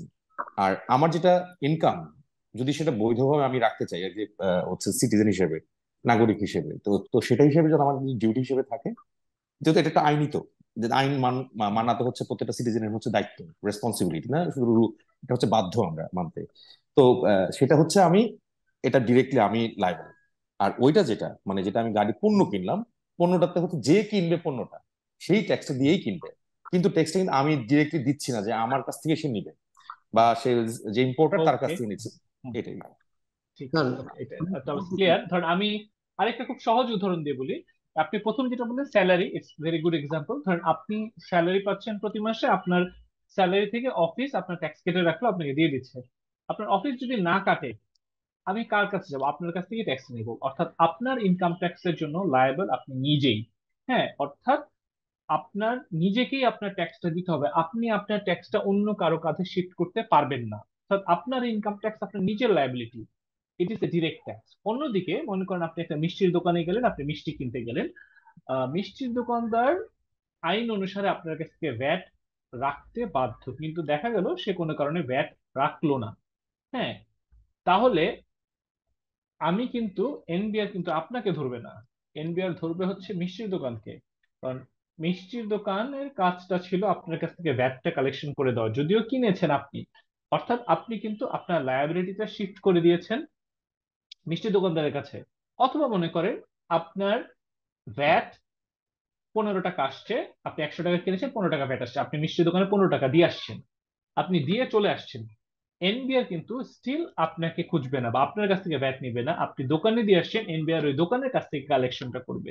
অর্থাৎ আপনি আপনার লায়াবিলিটি থেকে শিফট করে দিতে পারছেন। অর্থাৎ ইনডিরেক্ট ট্যাক্সটা হচ্ছে এখানে আপনি লায়াবিলিটিটা শিফট করে দিতে পারেন, আর ডিরেক্ট ট্যাক্স হচ্ছে আপনি লায়াবিলিটিটা শিফট করতে পারেন, আপনি সরাসরি আপনার ওই ট্যাক্সের জন্য লায়াবল। তাহলে আমরা যদি ব্রড হেডে দেখি, অ্যাকচুয়ালি আমাদের বিসিএস ট্যাক্স ক্যাডার যেটা, এটা হচ্ছে মূলত ডিরেক্ট ট্যাক্স নিয়ে কাজ করে, এবং বিসিএস কাস্টমস এক্সাইজ ব্যাট নামে যে ক্যাডারটা, এটা হচ্ছে ইনডিরেক্ট ট্যাক্স নিয়ে কাজ করে। তাহলে ইনকাম ট্যাক্স হচ্ছে একটা direct tax, customs excise VAT এই আইটেম গুলো হচ্ছে আমাদের ইনডিরেক্ট ট্যাক্স। আচ্ছা, আমরা যদি এনবিআর অর্গানোগ্রামটা আরেকটু ডিপলি দেখি, যে এনবিআর এর প্রধান হচ্ছে, প্রধানকে বলা হয় চেয়ারম্যান। হ্যাঁ, এনবিআর এর প্রধানকে বলা হয় চেয়ারম্যান, কিন্তু আপনাদেরকে বলেছি যে এই চেয়ারম্যান যিনি থাকে উনি হলো একজন সচিব মর্যাদার ব্যক্তি, একজন সচিব, আইআরডি সচিব যিনি, উনি এনবিআর এর চেয়ারম্যান। আমরা যদি রিসেন্ট 3-4টা পোস্টিং দেখি, আমরা দেখেছি যে গভর্নমেন্টের সাধারণত খুব সিনিয়র ব্যুরোক্রেটস যারা, অর্থাৎ সিনিয়র সেক্রেটারি, তাদেরকেই দেওয়া হচ্ছে এনবিআর চেয়ারম্যান হিসেবে। কারণ যেহেতু এইটার অ্যাকচুয়ালি গুরুত্বটা অনেক বেশি। কেন বেশি? কারণ আপনারা শুরুতে আমরা বলেছি যে এই ট্যাক্সটা দিয়েই কিন্তু রাষ্ট্র পরিচালনা করা হয়। হ্যাঁ, যে কারণে দেখা যাচ্ছে খুব সিনিয়র ব্যুরোক্রেটদেরকেই এনবিআর এর চেয়ারম্যান হিসেবে আপনার দেওয়া হচ্ছে। এই এনবিআর এর চেয়ারম্যানের অধীনে মূলত আমাদের ডিরেক্ট ট্যাক্স ইউনিট এবং indirect tax unit. Direct tax হচ্ছে ইনকাম ট্যাক্সের, এখানে যারা থাকে, কয়েকজন মেম্বার থাকে, ইনকাম ট্যাক্সের 8 জন এবং কাস্টমসের 7 জন মেম্বার থাকে। এই ইনকাম ট্যাক্সের যারা অফিসার, সে আমি ইনকাম ট্যাক্সের একজন অফিসার, আমি প্রমোশন পেয়ে পেয়ে আমার হায়েস্ট পোস্ট হবে হচ্ছে মেম্বার। কাস্টমসেরও যারা আছে তারা প্রমোশন পেয়ে পেয়ে তাদের হায়েস্ট পোস্ট হচ্ছে মেম্বার। কিন্তু চেয়ারম্যান যিনি হচ্ছেন, উনি দেখা যাচ্ছে সরকারের সচিব পর্যায়ের কোনো একজন ব্যক্তি এখানে অ্যাপয়েন্টেড হচ্ছেন। আচ্ছা, আমরা ইনকাম ট্যাক্সের যদি একটু ফিল্ড অ্যাডমিনিস্ট্রেশন বা অথরিটি গুলো দেখি, যেটা আমাদের আইনের ধারা 4-এ উল্লেখ আছে ইনকাম ট্যাক্স অথরিটি কারা। আমি যদি ল্যাডারে যাই, ইনকাম ট্যাক্সের একদম টপে হচ্ছে মেম্বার অফ এনবিআর। এই যে আপনাদের যেটা বললাম যে এখানে 8 জন আছে ট্যাক্সের মেম্বার, একদম টপে হচ্ছে আমার member of NBR. Member of NBR এর পরের লেডারতে আছে যারা, তাদেরকে আমরা বলছি কমিশনার অফ ট্যাক্সেস। এই কমিশনাররা বিভিন্ন জায়গায় বিভিন্ন নামে পরিচিত। যখন সে ফিল্ডে থাকে তখন তাকে বলা হয় কমিশনার অফ ট্যাক্সেস। যখন সে আপনার আপিলে থাকে তখন তাকে বলা হয় আপিল কমিশনার। এবং এরা যখন কোনো আমাদের যেমন সেন্ট্রাল ইন্টেলিজেন্স সেল বা ইন্সপেকশন বা একাডেমিতে থাকে তখন তাদেরকে বলা হয় ডিজি বা ডিরেক্টর জেনারেল। এরা সবাই হচ্ছে কমিশনার স্ট্যাটাসে। কমিশনারের পরের র্যাঙ্কটা হলো এডিশনাল কমিশনার অফ ট্যাক্সেস অথবা এডিশনাল ডিজি। এডিশনাল কমিশনারের পরের পোস্ট হচ্ছে জয়েন্ট কমিশনার অফ ট্যাক্সেস অথবা আপনার জয়েন্ট, ওইটাকে আর জয়েন্ট ডিজি নাই, জয়েন্ট কমিশনার অফ ট্যাক্সেস। আপিলে থাকলে joint commissioner appeal, additional commissioner appeal এই নামে হয়। তাহলে এডিশনাল এবং জয়েন্ট কমিশনারের নিচের স্টেজটা হলো ডেপুটি কমিশনার বা ডিসিটি। তো এদেরকে সার্কেলে থাকতে বলা হয় ডিসিটি, অন্যান্য কিছু পোস্টিং এ থাকলে তাদেরকে বলা হয় ডেপুটি ডাইরেক্টর একই। তো ডিসিটির নিচের পোস্ট হলো আমাদের অ্যাসিস্ট্যান্ট কমিশনার বা এসিটি। অ্যাসিস্ট্যান্ট কমিশনারের নিচের পোস্টটা হলো এক্সট্রা অ্যাসিস্ট্যান্ট কমিশনার বা ইএসিটি।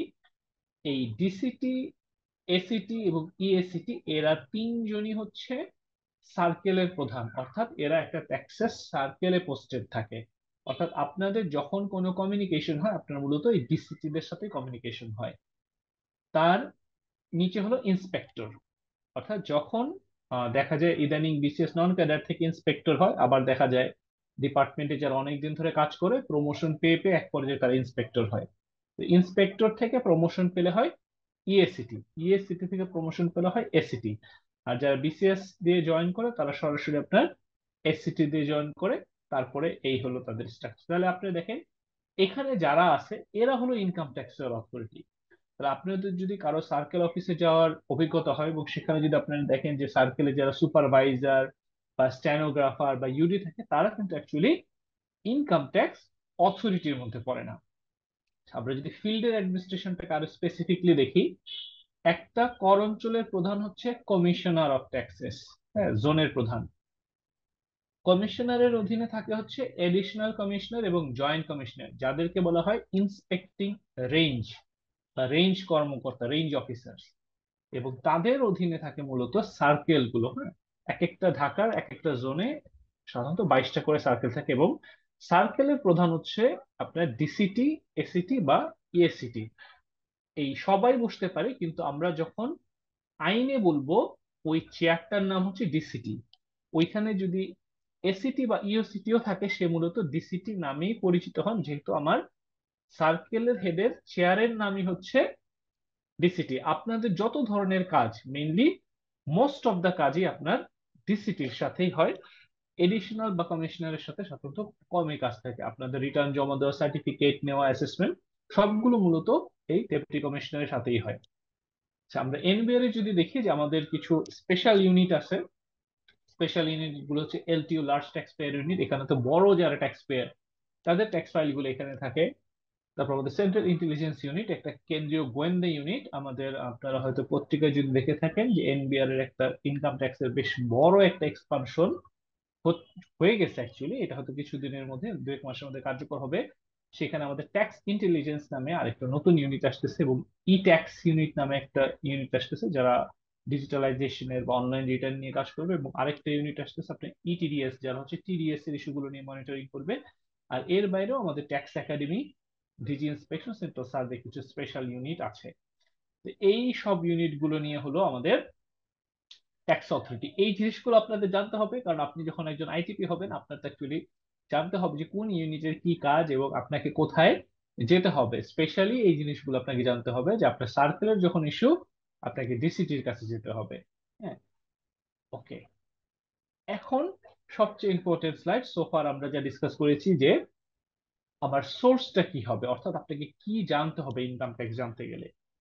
এগুলোকে আমরা বলি sources of income tax law. আপনাকে ইনকাম ট্যাক্স জানতে হলে 1 নাম্বার হলো ইনকাম ট্যাক্স অ্যাক্ট 2023, যেটা আপনারা জানেন গত জুন মাসে আসে। এইটা আপনাকে জানতেই হবে, হ্যাঁ, এটা মাস্ট। এই বইটা আপনার সবসময় হাতের কাছে থাকতে হবে। পাশাপাশি আমরা বলছি যে ইনকাম ট্যাক্স অর্ডিন্যান্স, যেটা আগে যেটা ছিল 1984, এটাও আপনাকে জানতে হবে। এটাও কেন আপনাকে জানতে হবে, যে কারণ এখনো কিন্তু দেখা গেল যে কোনো কারণে একটা ফাইল আপনার পুনর্মোচন হলো, কোনো কর ফাঁকি ছিল 5 বছর, 6 বছর, 10 বছর আগে, সেটার কারণে ফাইলটা পুনর্মোচন হলো, তখন যেই বছরের কেস পুনর্মোচন হয়েছে সেই বছরের আইনেই কিন্তু ওইটার কাজটা হবে। সে কারণে আপনাকে পুরনো আইনটা সম্বন্ধেও কম বেশি ধারণা থাকতে হবে। তাহলে ইনকাম ট্যাক্স অর্ডিন্যান্স 1984 স্টিল এটাও আমাদের একটা রেফারেন্স। ইনকাম ট্যাক্স রুলস এর একটা বই আগে ছিল, নতুন এখন এইভাবে আলাদা বই আকারে আসে, বা টিডিএস রুলস নামে একটা এসআরও আসছে, এরকম হয়তো আস্তে আস্তে রুল এসে বই আকারে একটা আসবে, বাট এখনো বই আকারে আসে নাই। পুরনো আমাদের একটা রুলস এর বই আছে। Statutory regulatory order, SRO. আচ্ছা, কেউ বলতে পারবেন যে এসআরও জিনিসটা কি? Actually what is SRO?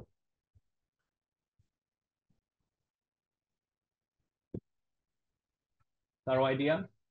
Statutory regulatory order হ্যাঁ, এটা তো লেখাই বা আছে, বাট প্রজ্ঞাপন হ্যাঁ, স্যার জিনিসটা রাজস্ব কি? বোর্ড থেকে আদায় করা।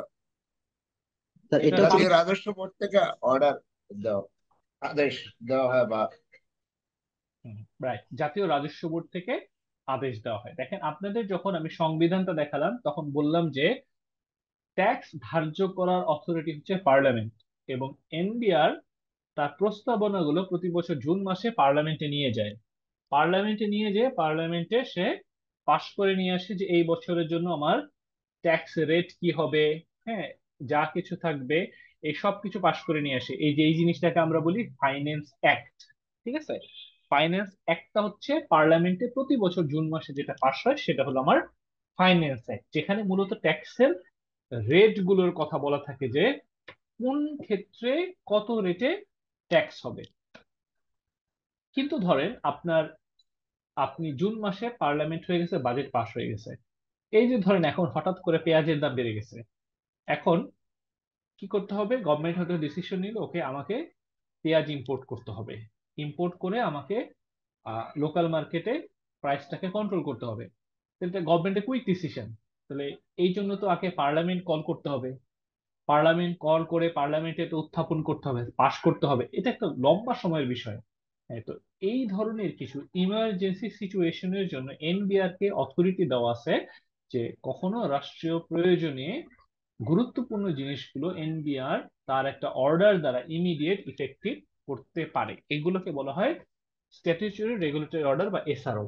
এটা এনবিআর ইমিডিয়েট করে দিলেও এই জিনিসগুলো পরবর্তীতে যখন পার্লামেন্টের সেশন হয় সেখানে আবার পার্লামেন্টের কাছে উত্থাপন করতে হয়, যে তারা জরুরি প্রয়োজনে এই এসআরও গুলো জারি করেছে, সেগুলো সেখানে আপনার অনুমোদিত হয়। তাহলে অ্যাকচুয়ালি সবকিছুই আপনার পার্লামেন্ট থেকে অনুমোদন হয়ে আসে। আচ্ছা, তাহলে আমার সোর্স হলো income tax act, income tax ordinance, tax rules, SRO, finance act এবং কেস ল। কেস লটা কি? কেস লটা হচ্ছে, মনে করেন আপনার সাধারণত হাইকোর্টের বিভিন্ন জাজমেন্ট থাকে, হ্যাঁ, ওগুলোকে আপনার কেস ল হিসেবে ইউজ করা যায়, বা অনেক সময় দেখা যায় ইনকাম ট্যাক্সের ট্রাইব্যুনালের কিছু অর্ডার থাকে, সেগুলোকে আপনার কেস ল হিসেবে ইউজ করা যায়। তাহলে আপনাকে ইনকাম ট্যাক্স জানতে হলে এই জিনিসগুলো আপনাকে অবশ্যই জানতে হবে। এর পাশাপাশি সাপ্লিমেন্টারি দুইটা জিনিস হচ্ছে আয়করের পরিপত্র এবং নির্দেশিকা। পরিপত্রে মূলত, পরিপত্র অ্যাকচুয়ালি ইনকাম ট্যাক্সের কোনো সোর্স না, কিন্তু এইটাকে পরিবর্তনগুলোকে ব্যাখ্যা করা থাকে। ফাইন্যান্স অ্যাক্টে যেটা বলা থাকে সেটাকেই ইলেবোরেটলি, যাতে মানুষ পড়ে বুঝতে পারে, ইলেবোরেটলি উদাহরণ সহ ব্যাখ্যা করা থাকে পরিপত্রে। তাহলে পরিপত্রটা মূলত ফাইন্যান্স অ্যাক্টেরই একটা ইলেবোরেশন। অন্যদিকে আমরা যদি দেখি যে আমাদের আপনার এর বাইরে হচ্ছে আয়কর নির্দেশিকা। আয়কর নির্দেশিকাও কিন্তু আমার কোনো সোর্স অফ ল না। হ্যাঁ, এটাকে কেন করা হয়? এটাকে করা হয় যে ওকে, মানুষ যাতে ট্যাক্সের হিসেবটা সহজে বুঝে, এই কারণে বিভিন্ন খাতের আয়গুলো দেখে একটা উদাহরণ দিয়ে এগুলোকে এক্সপ্লেন করা থাকে, বাট এগুলো কিছু অ্যাকচুয়ালি সোর্স অফ ল না। কিন্তু আপনারা যারা নিউ লার্নার অথবা লার্নার বলা যায়, তাদের জন্য এটা একটা ভালো সোর্স, যে আপনারা প্রতি বছরের পরিবর্তনগুলো সহজ ভাষায় পরিপত্র এবং নির্দেশিকা থেকে আপনি জানতে পারবেন। আচ্ছা, আবার একটু ধরেন স্টোরিতে যাই। আসলে এই ইনকাম ট্যাক্সের যে আসলে বিবর্তন, হ্যাঁ, বাংলাদেশে কিভাবে আসলো বা কবে আসলো, আমরা যদি একদম প্রথম দেখি, আমাদের যে ইনকাম ট্যাক্সের আইন, এটা আসছে 1922 সালে। 1922 1922 তো অ্যাকচুয়ালি তখন তো বাংলাদেশ ছিল না, পাকিস্তানও ছিল না। তখন কি ছিল? আমরা অ্যাকচুয়ালি ছিলাম তখন ভারতবর্ষ বা ব্রিটিশ রাজের অধীনে। তা আপনি চিন্তা করেন যে ব্রিটিশরা আমাদের সাবকন্টিনেন্টে আসছে বা আমাদের বাংলায় আসছে 1757 সালে পলাশী যুদ্ধের পরে। 1757 তার থেকে হলো 1922, অনেক দিন পরে ইনকাম ট্যাক্সের একটা অ্যাক্ট আসছে। আচ্ছা, আমি জাস্ট দেখি একজনের বা দুইজনের ওপিনিয়ন নিব, আপনাদের কি মনে হয় যে এতদিন পরে কেন 1922 সালে কেন আইনটা আসলো? এর আগে বিচ্ছিন্নভাবে কিছু ট্যাক্স ছিল, বাট ইনকাম ট্যাক্স আইন হিসেবে বা ডিপার্টমেন্ট হিসেবে আমাদের ভারতবর্ষে ব্রিটিশদের আমলে ছিল না, আসছে 1922 সালে। এনি ওয়ান, ধরেন আপনার যা মনে হয় আপনি বলতে পারেন যে কেন হঠাৎ করে এতদিন পরে কেন?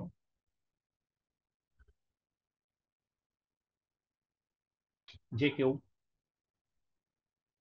আচ্ছা, সবুজ রহমান কি আছেন?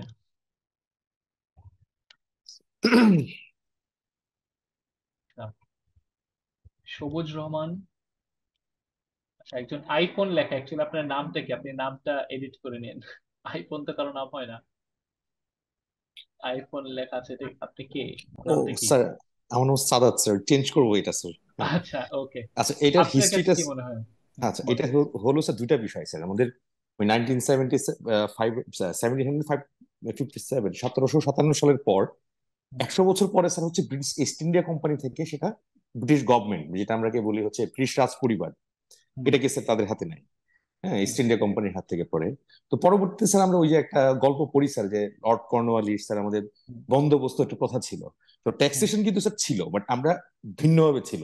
ভিন্নভাবে ছিল, ট্যাক্স, রাইট। হ্যাঁ স্যার, আমরা ওই যেটা বললাম না, প্রথমে একটা কোয়েশ্চেন করলেন যে স্যার একটু স্যার যদি 1 মিনিট বলবো স্যার, মানে 1 মিনিট। হ্যাঁ, বলেন বলেন। স্যার ওই যে বলে যে ট্যাক্স আমরা কেন দিব, ট্যাক্সটা এই জন্য স্যার দিব কারণ রাষ্ট্র হচ্ছে, আমরা অনেকে বলি যে একটা মানে আমাদের একটা হচ্ছে মানে দেশ থাকে বা আমাদের ডিউটিস থাকে, রাইটস থাকে, ঠিক আছে।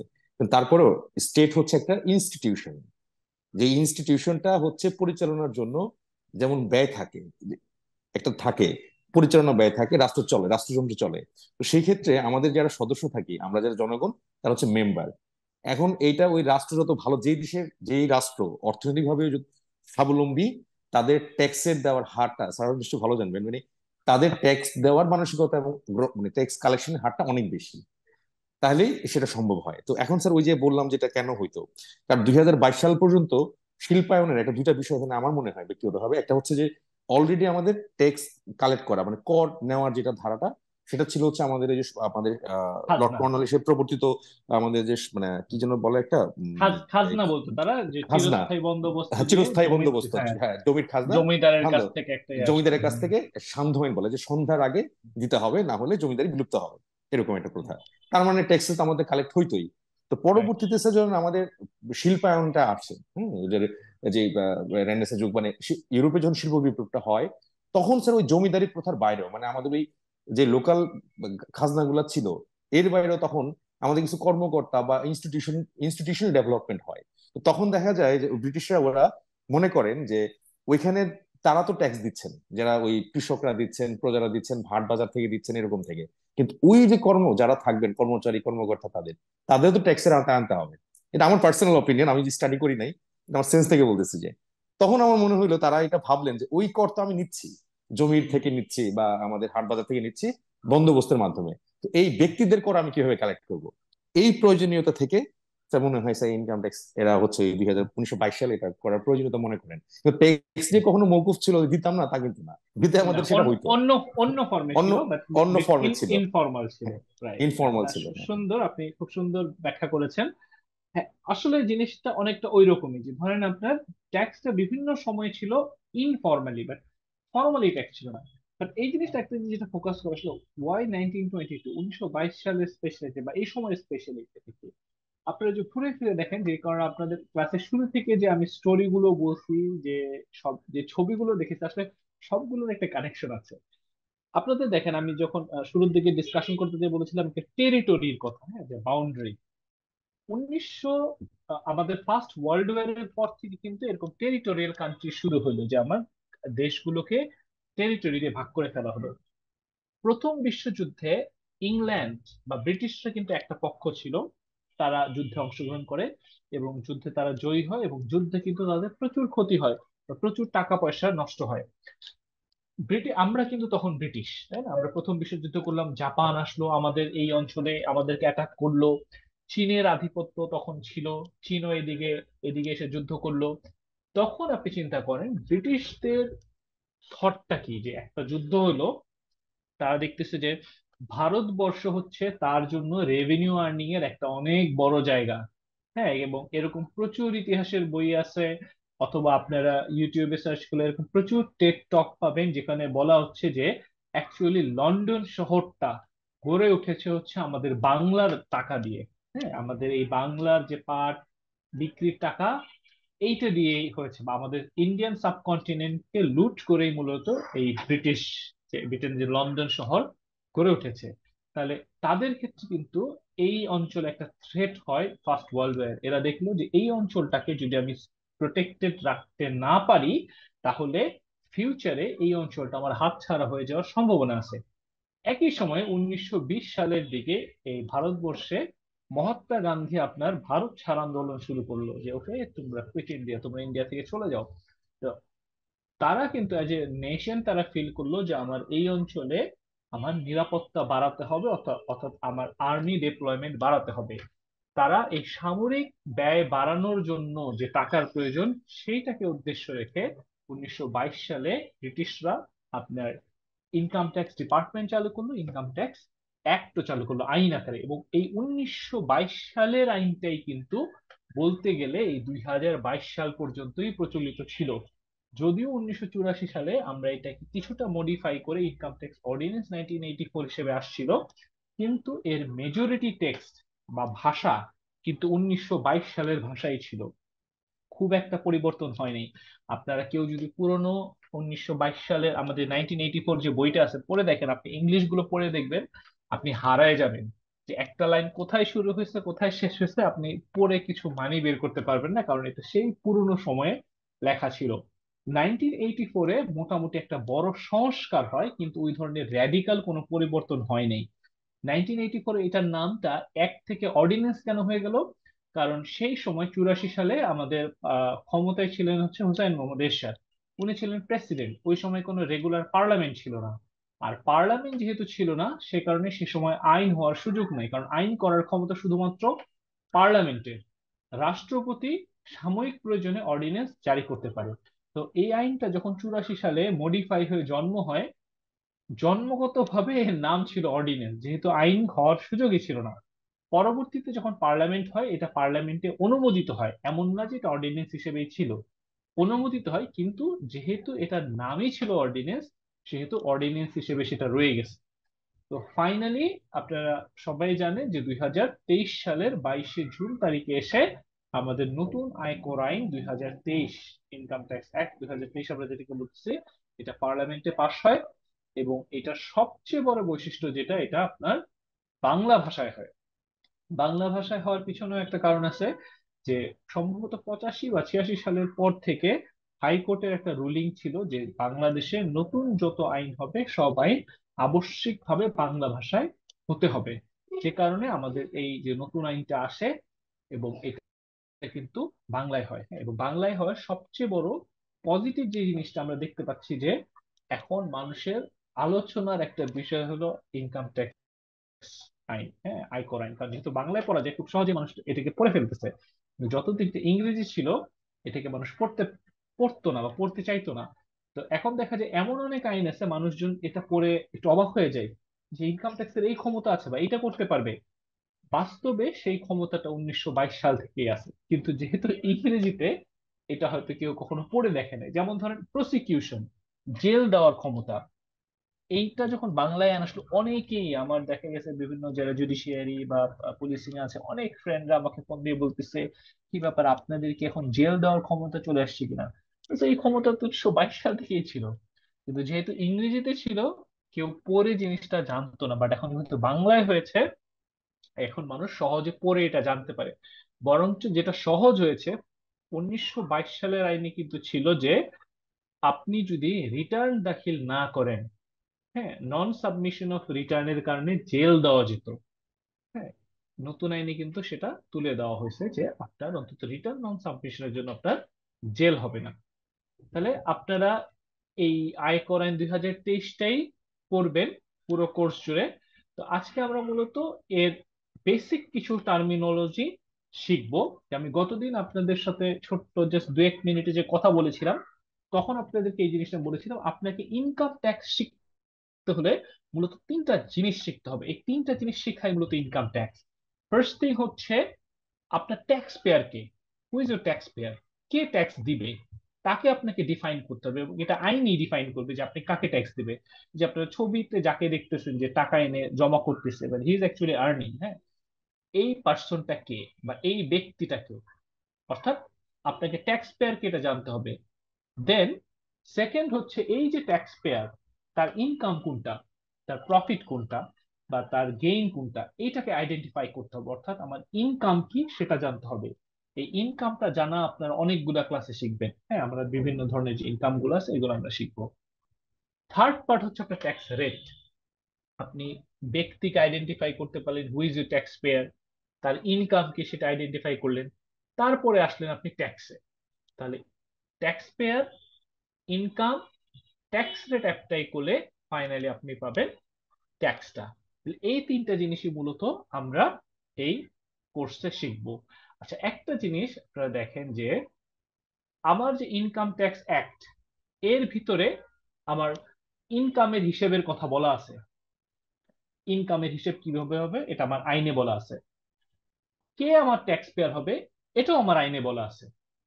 কিন্তু আমার ট্যাক্স রেট কত হবে এটা আইনে বলা নাই। ট্যাক্স রেট বলা আছে আপনার ফাইন্যান্স অ্যাক্টে। ইন্টারেস্টিং না? আপনি দেখেন যে এই 3টা জিনিসের মধ্যে সবচেয়ে ইম্পর্টেন্ট হচ্ছে আপনার ট্যাক্স রেট, কারণ আপনি ইনকামের উপরে রেট অ্যাপ্লাই করে পাচ্ছেন ট্যাক্স। তাহলে আপনার ট্যাক্স পেয়ার কে এটা বলা আছে আইনে, ইনকাম কি এটা বলা আছে আইনে, কিন্তু রেট বলা আছে ফাইন্যান্স অ্যাক্টে।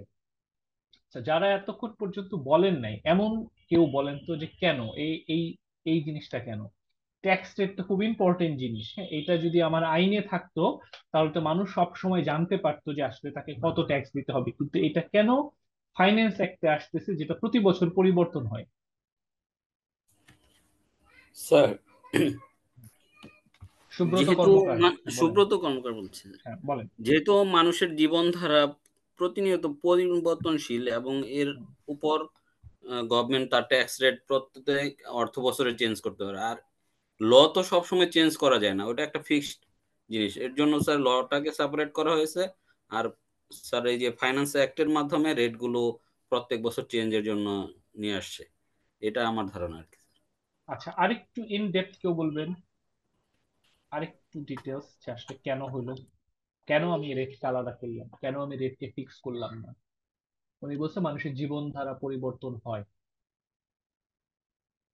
ট্যাক্সের, আমি মোশাররফ বলছি স্যার, ট্যাক্সের রেটটা মূলত করা হয়েছে যেমন আপনার ইনকাম অনুযায়ী, যেমন এলিট শ্রেণী আছে, না তারপর না, সেটা ঠিক আছে, কিন্তু আমাকে বলেন যে কেন এটাকে আমি আইনে না রেখে ফাইন্যান্স অ্যাক্টে রাখতেছি, যেটা আমার প্রতি বছর পরিবর্তন হয়, কেন আমি আইনে ফিক্স করে রাখলাম না? এটা আমার কোয়েশ্চেন। স্যার স্যার আইনে। বলবো? কে নাম বলেন? স্যার ওই সাদাত স্যার, আমি আমার একটু নামটা চেঞ্জ করবো স্যার আচ্ছা, আজকে হ্যাঁ, শেষ আপনি তো করে। বলেছেন, আমি অন্য কারোর আচ্ছা কাছ থেকে শুনতে আচ্ছা। যাচ্ছিলাম যে বলেন নেই। এনিওয়ান? ওকে, দেখি আমি তাহলে একজনকে চুজ করি। রাকিব, মিস্টার রাকিব রাজু। রাকিব রাজু কে আছেন? নূর আমিন,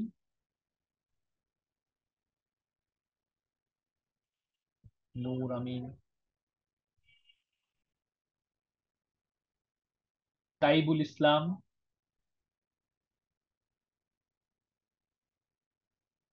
তাইবুল ইসলাম। কি আপনাকে ফাঁকি দিচ্ছেন নাকি? চন্দন সরকার, চন্দন সরকার। কেউ বলতে পারছে না। Zahidul Alam,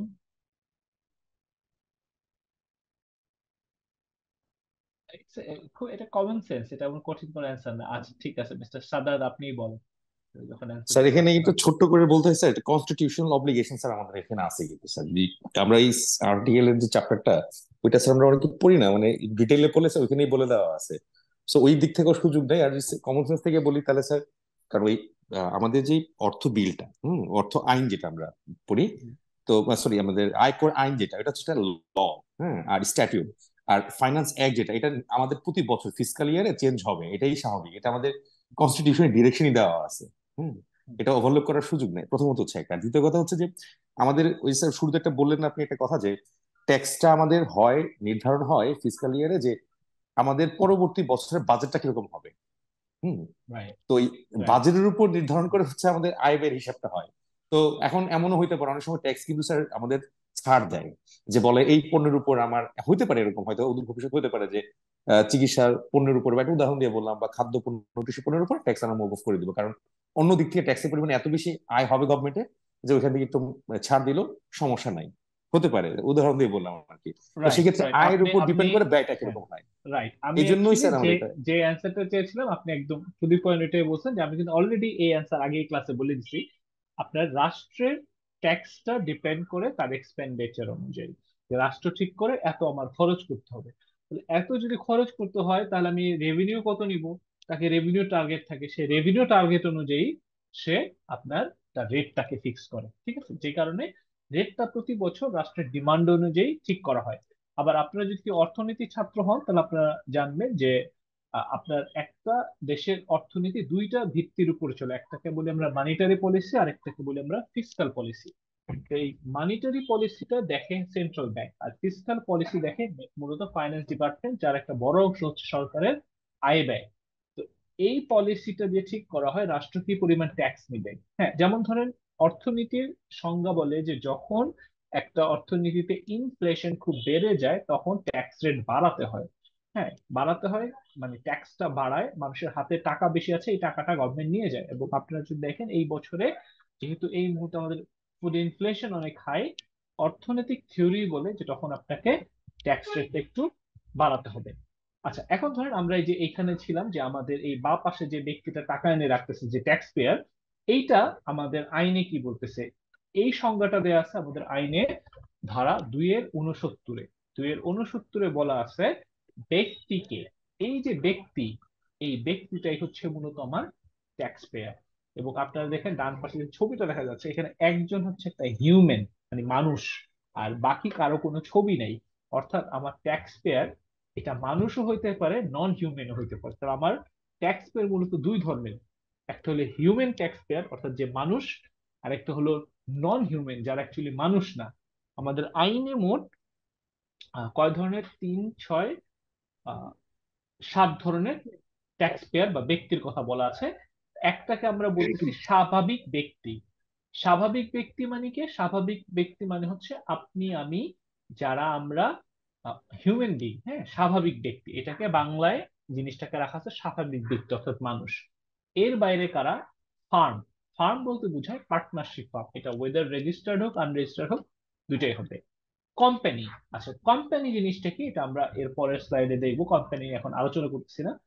association of person, association of person হচ্ছে ব্যক্তি সংঘ, অর্থাৎ 2 জন 3 জন 4 জন 5 জন ব্যক্তি মিলে, হ্যাঁ, আপনারা যখন একটা কাজ করতেছেন তখন আমরা এটাকে ব্যক্তি সংঘ বলি। যেমন জয়েন্ট ভেঞ্চার, এটাও এক ধরনের একটা অ্যাসোসিয়েশন অফ পার্সন।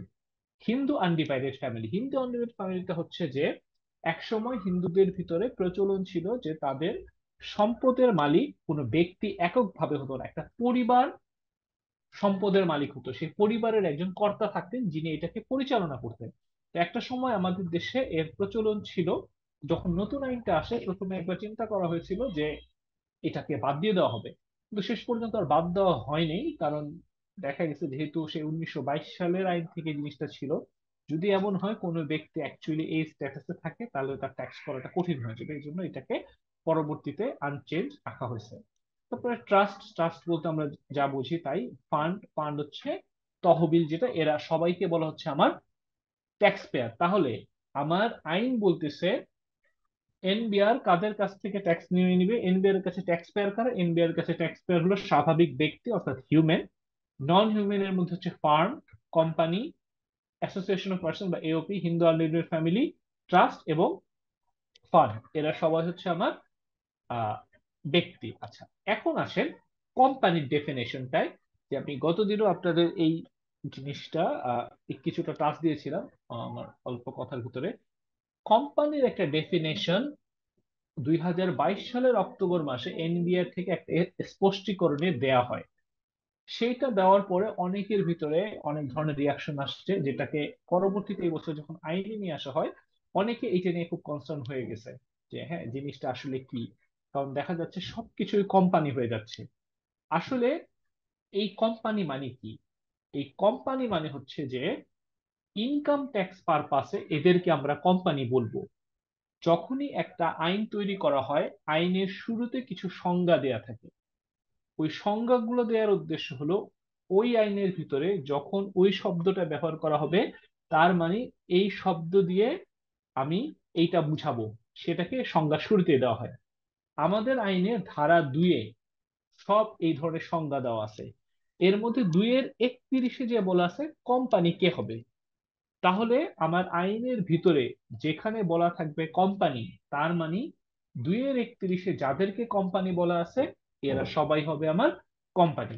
আচ্ছা, কোম্পানির এই সংজ্ঞাতে যাওয়ার আগে আমি মূলত অন্য একটা জিনিস দেখাবো, এটা আমার সংজ্ঞার ভিতরে আছে। এই রেড কালার করাটা, এই অংশটা পড়েন, এখানে কি বলা আছে? স্বাভাবিক ব্যক্তি, ফার্ম, ব্যক্তি সংঘ, ট্রাস্ট, হিন্দু আনডিভাইডেড ফ্যামিলি এবং তহবিল ব্যতীত অন্য কোনো সত্তা। আপনি যদি শুধুমাত্র এই জিনিসটা পড়েন তাহলে অ্যাকচুয়ালি আপনার কোম্পানি কাকে বলে এটা আপনি বুঝে যাবেন আয়কর আইনের জন্য। হ্যাঁ, অন্য সবকিছু মাথা থেকে বাদ, আয়কর আইনের জন্য কোম্পানিকে। আমাদের ব্যক্তির ধরন হচ্ছে 7 ধরনের: ইন্ডিভিজুয়াল অর্থাৎ স্বাভাবিক ব্যক্তি, farm, company, AOP, Hindu undivided family, trust, fund, অর্থাৎ এই 7 ধরনের। সংজ্ঞায় বলতেছে স্বাভাবিক ব্যক্তি, ফার্ম, ব্যক্তি সংঘ, ট্রাস্ট, হিন্দু আনডিভাইডেড ফ্যামিলি এবং তহবিল বাদে অন্য সকল সত্তা। তার মানে আমার যে 7 ধরনের ট্যাক্স পেয়ারের কথা আইনে বলা আছে এর মধ্যে বলছে এই 6 জন বাদে বাকি যা আছে সবাই হলো কোম্পানি। তাহলে আইনের সংজ্ঞাটা এমন ভাবে দেওয়া হয়েছে যে আপনি যদি কোনো কিছুর সত্তা বা এটা স্ট্যাটাস বের করতে না পারেন এটা বাই ডিফল্ট কোম্পানি। যে কোনো কিছু ইনকাম ট্যাক্সের আইনের ডেফিনেশন এইটাতে পড়ে যাচ্ছে বাই ডিফল্ট কোম্পানি। কিন্তু কোম্পানি হবে না কখন? যদি এটা ব্যক্তি হয়, ফার্ম হয়, ব্যক্তি সংঘ হয়, ট্রাস্ট হয়, হিন্দু আনডিভাইডেড ফ্যামিলি হয় এবং তহবিল হয়। এটা ছাড়া বাকি সবই কোম্পানি। এবার আসেন আমরা আইনটা একটু ভালো দেখি কি কি বলা আছে। যেমন বলা আছে কোম্পানি অ্যাক্ট 1994 অনুসারে নিবন্ধিত। এটা আমরা সবাই জানি যে কোম্পানি আইন অনুসারে যে নিবন্ধিত সে তো অবশ্যই কোম্পানি, এটা নিয়ে তো আমাদের কোনো অবজেকশনে নেই। Liaison office, representative office, branch office যদি হয় এটাও কোম্পানি। আপনার এনবিএফআই কোম্পানি, ট্রেড বডি গুলো কোম্পানি হিসেবে ট্রিটেড হবে, যেমন ঢাকা চেম্বার, মেট্রোপলিটন চেম্বার, এগুলো কোম্পানি হিসেবে ট্রিট হবে। তার মানে কি? তার মানে হচ্ছে তাদের কোম্পানির মতো রিটার্ন জমা দিতে হবে। তারা যখন কাউকে পেমেন্ট করবে কোম্পানিকে যেভাবে ট্যাক্স কাটতে হয় সেভাবে তাদেরকে ট্যাক্স কাটতে হবে, এই কন্ডিশন গুলো আসবে। তারপর বলছে any institution registered with NGO bureau or micro credit regulatory authority, অর্থাৎ আপনার এনজিও যারা তারাও আমার এই নতুন আইন অনুসারে কোম্পানি হিসেবে ট্রিট হবে এবং কোম্পানির কমপ্লায়েন্স রিকোয়ারমেন্ট গুলো তাদের উপর প্রযোজ্য হবে। যে কোনো শিক্ষা প্রতিষ্ঠান, ভেরি ইন্টারেস্টিং, যে কোনো শিক্ষা প্রতিষ্ঠান, তার মানে এখানে বলে দিচ্ছে আপনার যদি even it is a primary school, even it's government school, এটা প্রাইভেট ইউনিভার্সিটি, যাই হোক না কেন সবাই কোম্পানি। হ্যাঁ, আচ্ছা, যদিও পরবর্তীতে আমার অন্য একটা ধারায় যে বলা আছে যে আপনি যদি প্রাইমারি স্কুল হন অর্থাৎ এমপি অথবা এমপিওভুক্ত শিক্ষা প্রতিষ্ঠান হন যেখানে শুধুমাত্র বাংলা মিডিয়ামে পড়াশোনা হয় তাদের ক্ষেত্রে রিটার্ন জমা দিতে হবে না। ঠিক আছে, তারা কোম্পানির মতো রিটার্ন জমা দিতে হবে না। কিন্তু আপনি যদি ইংলিশ মিডিয়াম স্কুল হন অথবা আপনার স্কুলে যদি ইংলিশ ভার্সন থাকে তাহলে আপনাকে রিটার্ন দিতে হবে। মূলত এই আইনটা আসার মূল উদ্দেশ্য হলো প্রাইভেট ইউনিভার্সিটি গুলোকে ট্যাক্সের ভিতরে নিয়ে আসা। আপনারা যদি খেয়াল করেন যে একটা সময়ে যে ধানমন্ডি এলাকায় ছোট ছোট একটা দুইটা ফ্লোর নিয়ে যে প্রাইভেট ইউনিভার্সিটি গুলো শুরু করেছিল তারা নিজেদেরকে নন প্রফিটেবল হিসেবে ডিক্লেয়ার করে কখনো ট্যাক্স দিত না। হ্যাঁ, কিন্তু আপনারা দেখেন যে তাদের প্রত্যেকেরই এখন প্রায় 100 কোটি টাকা দিয়ে তারা বিশাল বিশাল ক্যাম্পাস করে ফেলছে। তারা যদি নন প্রফিটেবল হয় তাহলে এটি কিভাবে সম্ভব? এবং আপনারা যাদের হয়তো রিলেটিভ বা আত্মীয় স্বজন কেউ না কেউ নিশ্চয়ই এখানে পড়ে, তারা খুব হাইলি চার্জ করে। তো যে ইনকাম আছে তাকে তো ইনকাম দিতে, ট্যাক্স দিতে হবে, তাই না? বাট দেখা গেছে এই প্রতিষ্ঠানগুলো মূলত ট্যাক্স না দেওয়ার জন্য তারা একটা ট্রাস্টের অধীনে গঠিত হয়ে বলতো যে তারা হচ্ছে নন প্রফিটেবল। মূলত তাদেরকে ট্যাক্সেশনের ভিতরে নিয়ে আসার জন্য এই জিনিসটা নিয়ে আসা হচ্ছে যে প্রাইভেট যে শিক্ষা প্রতিষ্ঠানগুলো তারাও হচ্ছে আপনার কোম্পানি হিসেবে ট্রিট হবে। আচ্ছা, তারপরে বলতে দেখেন এইটা আরো ইন্টারেস্টিং যে সংবিধিবদ্ধ সরকারি কর্তৃপক্ষ, স্থানীয় কর্তৃপক্ষ, স্বায়ত্তশাসিত সংস্থা, তার মানে আপনার government authority, any government authority. দেখেন যে নতুন আইনে কিন্তু সরকারের যে কর্তৃপক্ষ প্রতিষ্ঠান, হ্যাঁ, ওয়াটার ডেভেলপমেন্ট বোর্ড, আপনার বিআইডব্লিউটিএ, হ্যাঁ, রোডস অ্যান্ড হাইওয়েজ ডিপার্টমেন্ট, এরাও কিন্তু আপনার কোম্পানি। কেন কোম্পানি? এখন ধরেন তাদের তো আর ইনকাম নাই। ধরেন আপনার পাবলিক ওয়ার্কস ডিপার্টমেন্ট, পিডব্লিউডি, তার তো আর ইনকাম নাই, সে তো নিশ্চয়ই সরকার। কিন্তু তাকে কোম্পানি কেন বলা হচ্ছে? তাকে কোম্পানি বলা হচ্ছে কারণ ধরেন পাবলিক ওয়ার্ক ডিপার্টমেন্ট, সে তো অনেক কন্ট্রাক্টরকে সে পেমেন্ট করে, তাই না? ধর সবচেয়ে বড় বড় পেমেন্ট গুলো অ্যাকচুয়ালি তারা করে। প্রাইভেট সেক্টর যারা পেমেন্ট করে তার থেকে কিন্তু গভর্নমেন্ট অথরিটি গুলো অনেক বেশি পেমেন্ট করে। ধরেন বিআইডব্লিউটিএ, তাদের 1,000 কোটি টাকার প্রজেক্ট আছে। পাবলিক ওয়ার্কস ডিপার্টমেন্ট, সেতু ডিপার্টমেন্ট, 1,000 কোটি টাকার প্রজেক্ট আছে। তাহলে তারা যখন কাউকে কোনো পেমেন্ট করতেছে, তার উপর তো একটা কোম্পানি যখন পেমেন্ট করে, তার যেমন ভেন্ডরের পেমেন্টের থেকে ট্যাক্স কাটার নিয়ম, তার জন্য তাহলে একই নিয়ম। এখন সে যদি আমার ট্যাক্স পেয়ার না হয় আর সে যদি ট্যাক্স না কাটে, আমি তো এনবিআর তাকে কিছু বলতে পারি না, তাই না? তাহলে দেখা গেছে যে এই জায়গাগুলো অনেকটাই অ্যাকচুয়ালি মনিটরড ছিল না। অনেকে দেখা গেছে প্রপারলি ট্যাক্স ডিডাকশন করতো না, করলে সঠিকভাবে জমা দিত না।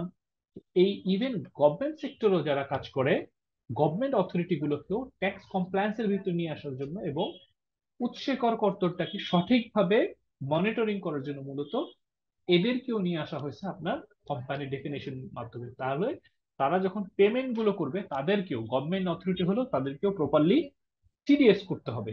এবং এদের যেহেতু কোনো ইনকাম নাই, ইনকাম না থাকলে তো সে ইনকাম ট্যাক্স দিবে না, বাট তাকে টিডিএস করতে হবে এবং উইথহোল্ডিং ট্যাক্সের রিটার্ন যেটা সেগুলো দিতে হবে। আচ্ছা, তারপরে ধরেন আমি আবার এটাতে আবার ব্যাক করব আরেকটা জিনিস, ফার্ম। ফার্ম বলতে আমরা বুঝি মূলত পার্টনারশিপ ফার্ম। পার্টনারশিপ ফার্ম এটা রেজিস্টার্ড হোক আনরেজিস্টার্ড হোক, এটা আমার আপনার ফার্ম স্ট্যাটাসে থাকবে। মনে করেন আপনারা 2 জন বা 4 জন বন্ধু মিলে একটা ফার্ম করলেন, হ্যাঁ, তাহলে এটা একটা আলাদা। ইনকাম ট্যাক্সের সাথে ভ্যাটের একটা বড় পার্থক্য হলো যে ভ্যাটে একজন ব্যক্তির যদি 2টা প্রোপাইটারশিপ কনসার্ন থাকে, 2টা প্রোপাইটারশিপ কনসার্নের জন্য 2টা আলাদা বিআইএন লাগবে। বাট ইনকাম ট্যাক্সে আপনার প্রোপাইটারশিপ প্রতিষ্ঠান আপনার যতগুলোই থাকুক, ইনকাম ট্যাক্সে প্রোপাইটারশিপ কনসার্ন এবং ব্যক্তি একই সত্তা। অর্থাৎ আপনার নিজ নামে যদি 50টা প্রপার্টি কোম্পানিও থাকে, প্রোপাইটারশিপ ফার্মও থাকে, তাহলে আপনার ব্যক্তি ফাইলে এগুলো প্রোপাইটারশিপ হিসেবে আপনার নামে আসবে, আপনার টিআইএন দিয়ে হবে। কিন্তু যেই মোমেন্টে আপনি একটা পার্টনারশিপ ফার্ম করবেন, অর্থাৎ মনে করেন আপনি আপনার ভাইয়ের সাথে মিলে, আপনি আপনার ওয়াইফের সাথে মিলে বা ফ্রেন্ডের সাথে মিলে একটা পার্টনারশিপ ফার্ম করে ফেললেন, দ্যাট মোমেন্ট ফার্ম একটা আলাদা এন্টিটি হয়ে গেল, ফার্মের জন্য আলাদা টিআইএন লাগবে। আচ্ছা, এখন মনে করেন যে এমন হলো যে আপনার ফার্মের সদস্য হলো 3 জন, আপনি আর আপনার 2 বন্ধু। তার সাথে আপনারা আরেকটা কোম্পানিকে, আপনাদের 3 জনের যে ফার্ম ব্যক্তি, তাদের সাথে একটা কোম্পানিকে আপনি নিয়ে আসলেন ফার্মের অংশীদার হিসেবে। ফার্মের অংশীদার যদি কোম্পানি হয়, তাহলে সেই ফার্মের স্ট্যাটাস হয়ে যাবে কোম্পানি। ঠিক আছে, এটা ভালো করে বুঝেন। ফার্মের কোনো একজন পার্টনার যদি কোম্পানি হয়, তাহলে সেটার স্ট্যাটাস হয়ে যাবে কোম্পানি, সেটার নো লঙ্গার ফার্ম, সেটার ফার্ম থাকবে না। যেমন ধরেন এই যে আপনার এটা তো বললাম যে আপনার ধরেন আপনার 2জন ব্যক্তির সাথে তৃতীয় একজন পার্টনারকে নিলেন, যেটা হলো কোম্পানি, তাহলে আপনার ফার্মের স্ট্যাটাস হয়ে যাবে কোম্পানি। আচ্ছা, তারপর ধরেন এওপি। এওপির ভিতরে জয়েন্ট ভেঞ্চারটাও আছে, এটা খুব কমন।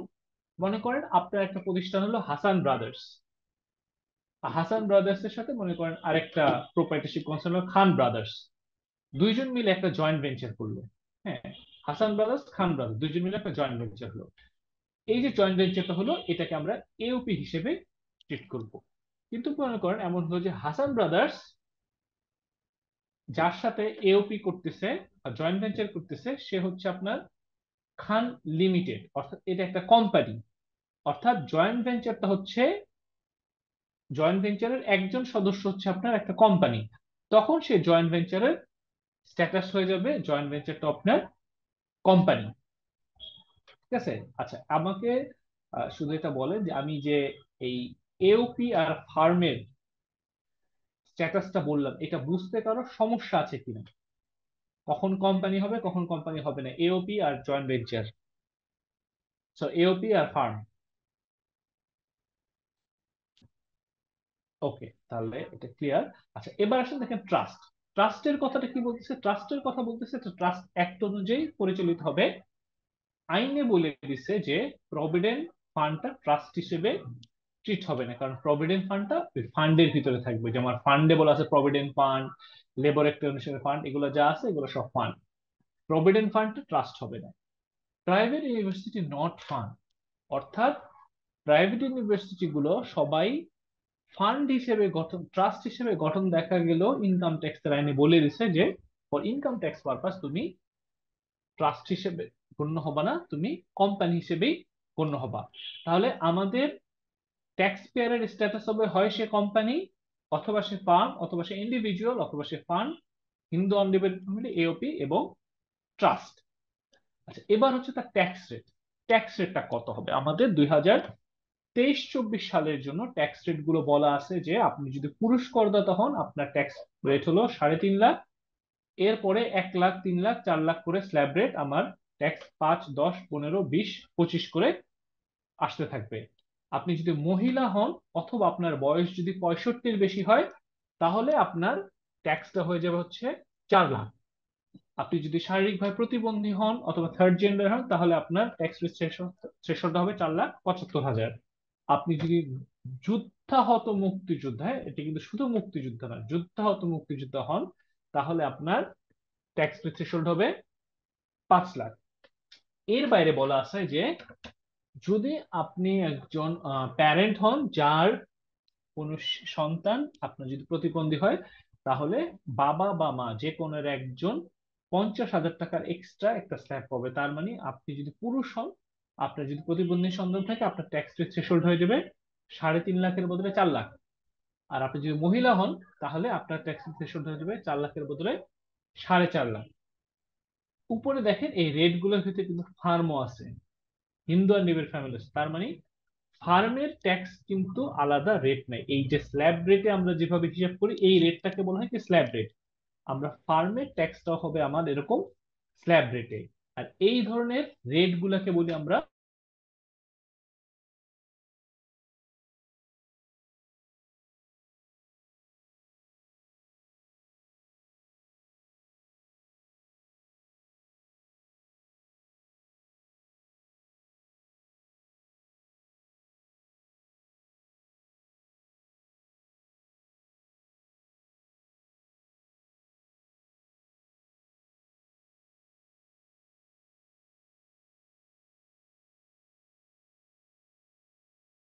ভাই আপনাকে শুনতে পাচ্ছি না, আপনি কি শুনতে পাচ্ছেন?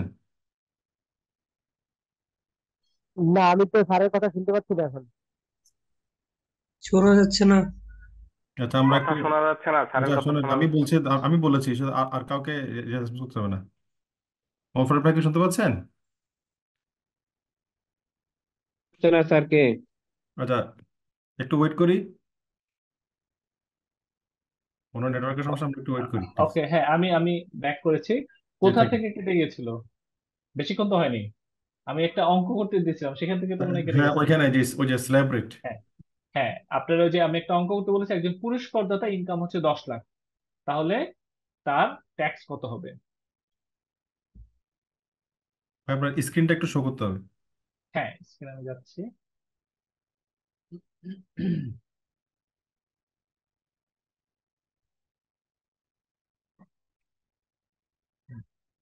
কেউ করতে পেরেছেন? করতে পারলে বলেন 10 লক্ষ টাকা ইনকামে ট্যাক্স কত হবে?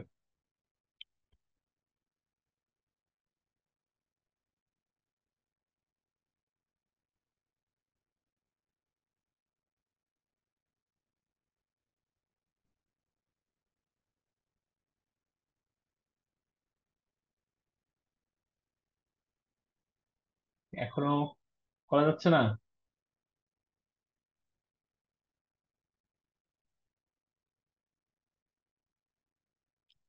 একজনও হয় নাই? স্যার 72,500। 72,500। আচ্ছা, কারো ভিন্ন অ্যান্সার আসছে? ওকে, ঠিক আছে, আমরা দেখি ক্যালকুলেশন করে। তাহলে ধরেন কেউ যদি থাকেন যে আসলে একদমই জানেন না, আজকে প্রথম আসছেন, তার জন্য আমরা একটু দেখাই কিভাবে ক্যালকুলেশনটা হলো। আমার ইনকাম ছিল 10 লাখ। ওকে, তাহলে আমাকে বলতেছে যে ফার্স্ট, যেহেতু পুরুষ করদাতা, প্রথম 3,50,000-এর উপরে আমার ট্যাক্স রেট হলো 0%, তাহলে এটার উপর ট্যাক্স হলো আমার 0। নেক্সট 1 লাখ, নেক্সট 1 লাখের উপরে আবার 5% রেটে ট্যাক্স হল ইট ইজ 5,000।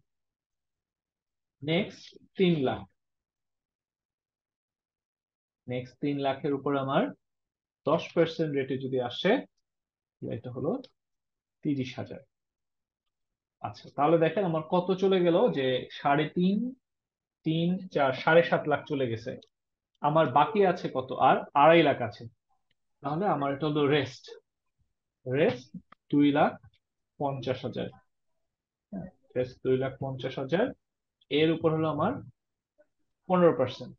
তাহলে আপনার 2,50,000-এর উপরে আপনি যদি ক্যালকুলেটর দিয়ে দেখেন, 2,50,000 এর উপরে 15% হলে 37,500।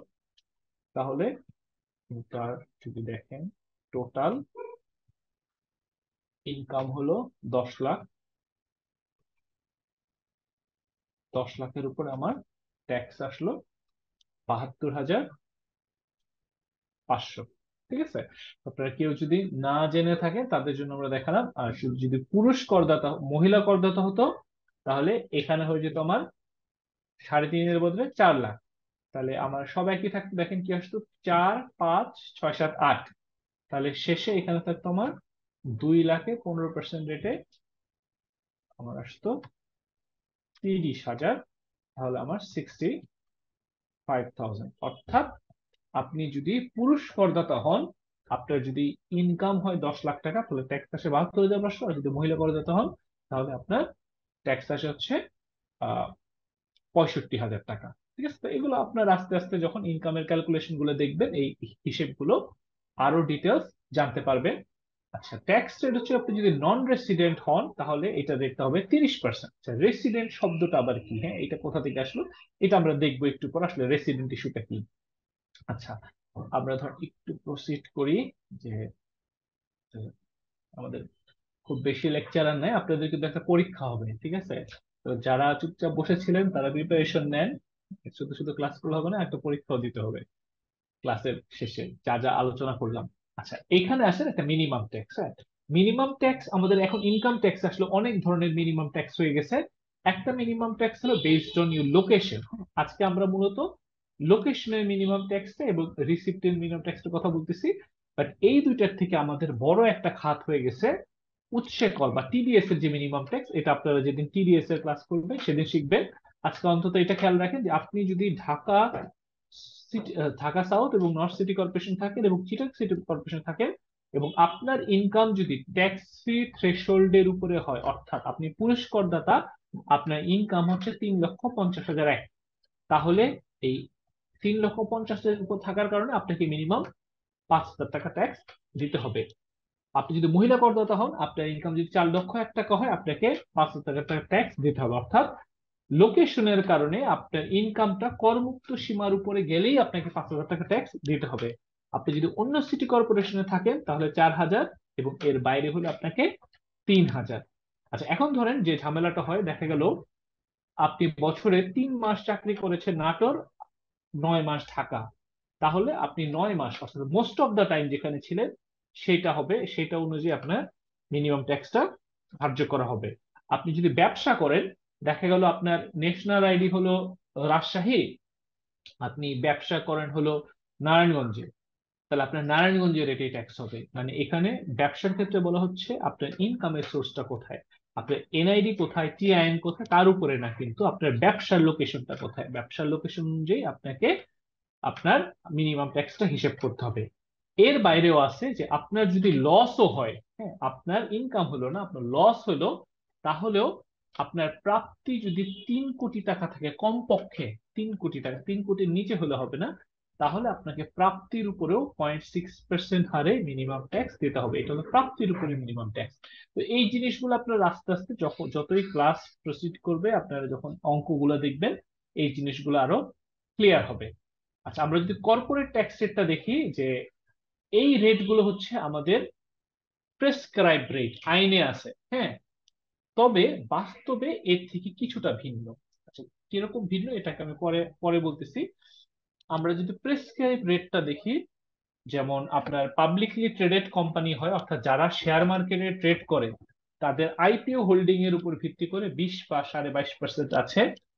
নন পাবলিকলি ট্রেডেড কোম্পানি অর্থাৎ যেগুলো শেয়ার মার্কেটে নাই, বাংলাদেশের অধিকাংশ কোম্পানি আপনার শেয়ার মার্কেটে নাই, তো তাদের ক্ষেত্রে এই রেটটা হচ্ছে 27.5। তাহলে আপনাকে যদি কেউ কোয়েশ্চেন করে বাংলাদেশের কর্পোরেট ট্যাক্স রেট কত, আমরা কিন্তু অ্যান্সার বলবো 27.5, কিন্তু বাস্তবে দেখা যায় 27.5 খুব কম কোম্পানিরই হয়, অধিকাংশ কোম্পানির 30% হয়। কারণ কি? কারণ হচ্ছে আমাদের এই শর্তে বলা আছে একটা কোম্পানি এই সুবিধাটা পাবে যদি তার বাৎসরিক খরচ বা বিনিয়োগ 36 লাখ টাকার উপরে হলে সে পুরোটাই ব্যাংকিং চ্যানেলে করে। অর্থাৎ কোম্পানি বছরে 36 লাখ টাকার উপরে খরচ করেছে বা বিনিয়োগ করেছে, যদি করে থাকে তাহলে তার সব খরচ ব্যাংকিং চ্যানেলে করতে হবে, তাহলে সে 27.5 সুবিধা পাবে, না হলে তার ট্যাক্সের 30 হয়ে যাবে। তবে যদি তার খরচ বা বিনিয়োগ 36 লাখের নিচে হয়, তাহলে সে ক্যাশে করুক অথবা ব্যাংকে করুক, তার রেট হবে 27.5। যে কারণে আপনাকে কর্পোরেট ট্যাক্স রেট জিজ্ঞেস করলে এটার অ্যান্সার হবে 27.5। এবং এই 2.5%-এর কথাটা এখানে যারা আছে সবার জন্যই প্রযোজ্য।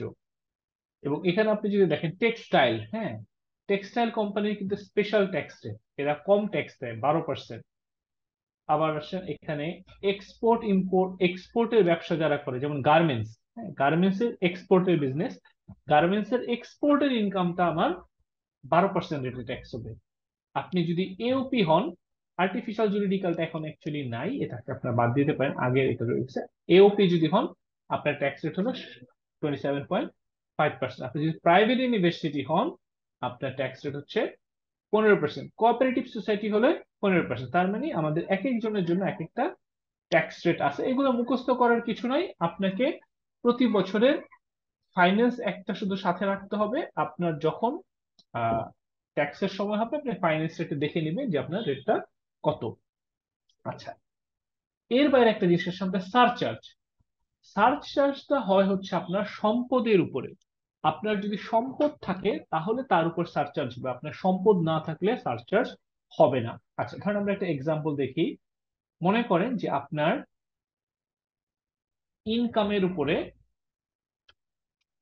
ইনকামের উপরে ট্যাক্স হচ্ছে 50,000 টাকা। আপনার অ্যাসেট, আপনার সম্পদের পরিমাণ হচ্ছে 3 কোটি,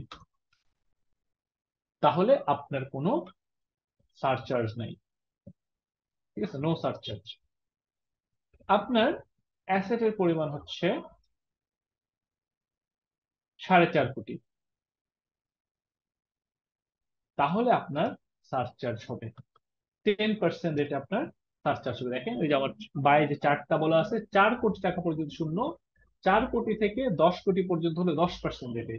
তাহলে 10% সারচার্জ হলে কত? আপনার যে ট্যাক্স ছিল 50,000, তার 10%, তার 10% হলো আপনার 5,000। হ্যাঁ, তার মানে আপনাকে এই সম্পদ 4 কোটির উপরে গেলে তখন সম্পদের উপরে আপনাকে একটা সারচার্জ দিতে হচ্ছে। এখন মনে করেন আপনার অ্যাসেটের ভ্যালু হচ্ছে 50 crore। এখানে আমাকে বলছে যে 20 থেকে 50 কোটি পর্যন্ত হলে 30%, তাহলে আপনার সারচার্জ হবে 30%। ওকে, তাহলে আপনার এই 50,000 যে ট্যাক্স, অর্থাৎ আপনার বেসড হবে সবসময় আপনার ট্যাক্সটা, তাহলে এটার উপরে হয়ে 15,000 টাকা আপনার হবে সারচার্জ। তাহলে এখন আমাকে বলেন দেখি, কোন একজন ব্যক্তির অ্যাসেট হলো 100 crore এবং তার ইনকাম হলো 3 লাখ, তাহলে তার সারচার্জ কত?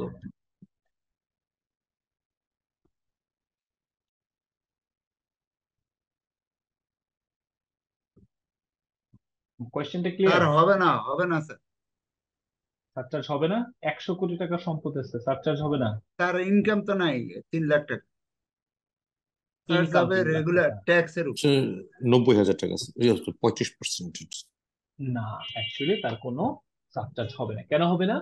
Surcharge is on income tax. তার ইনকাম not হচ্ছে income. 3 লাখ, ইনকাম হচ্ছে 3 লাখ, তাহলে তার ট্যাক্স তো জিরো। 3 লাখ ইনকাম মানে তার তো ট্যাক্স হচ্ছে না, তাহলে ট্যাক্স যদি জিরো হয় তাহলে সারচার্জ তো নাই। সারচার্জের বেস হচ্ছে আমার ট্যাক্স, ঠিক আছে?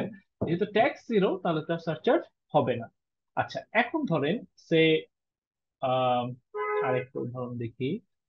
একজনের অ্যাসেট হলো 1 কোটি,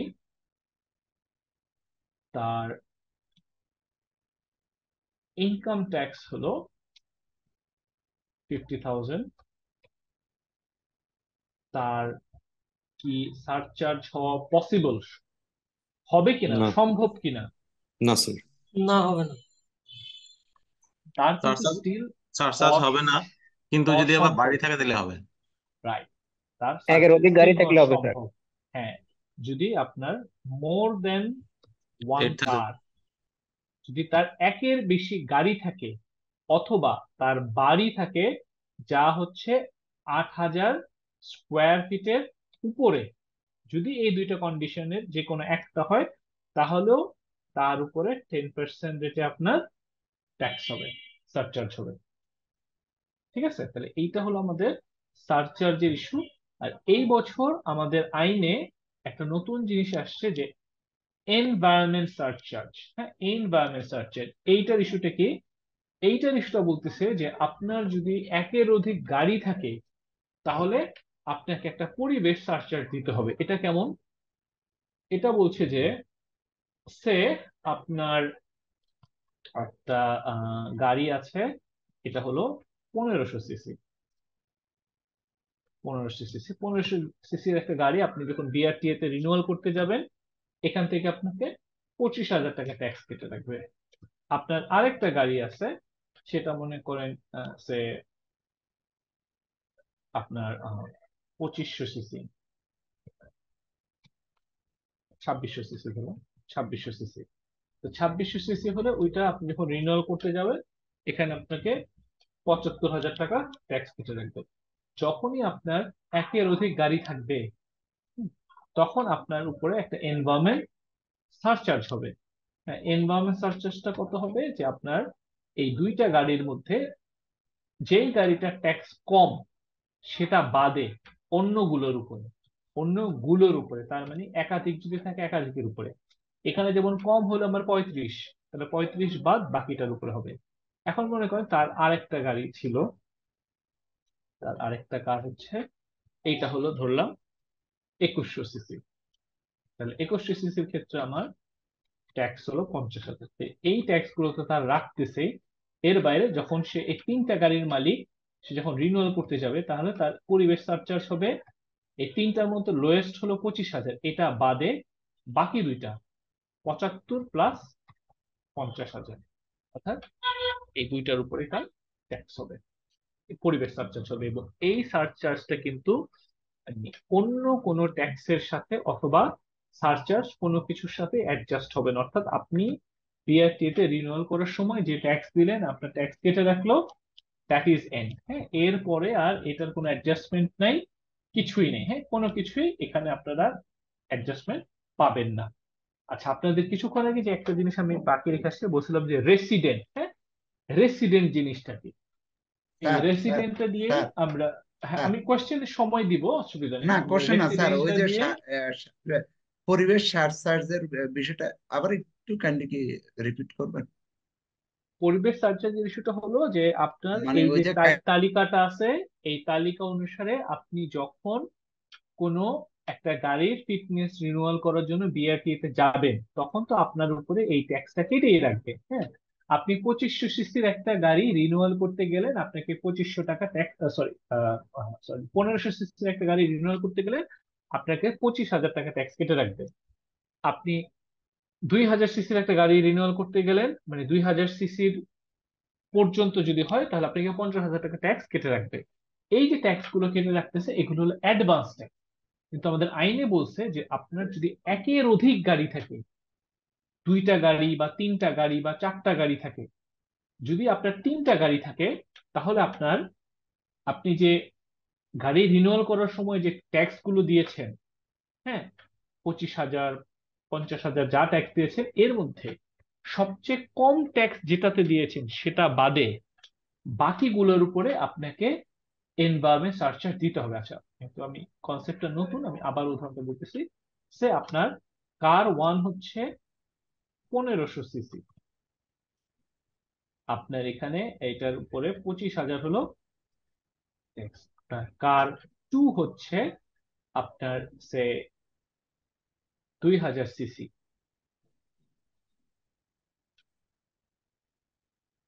2000 সিসি, এর উপরে ট্যাক্স হচ্ছে আপনার 50,000।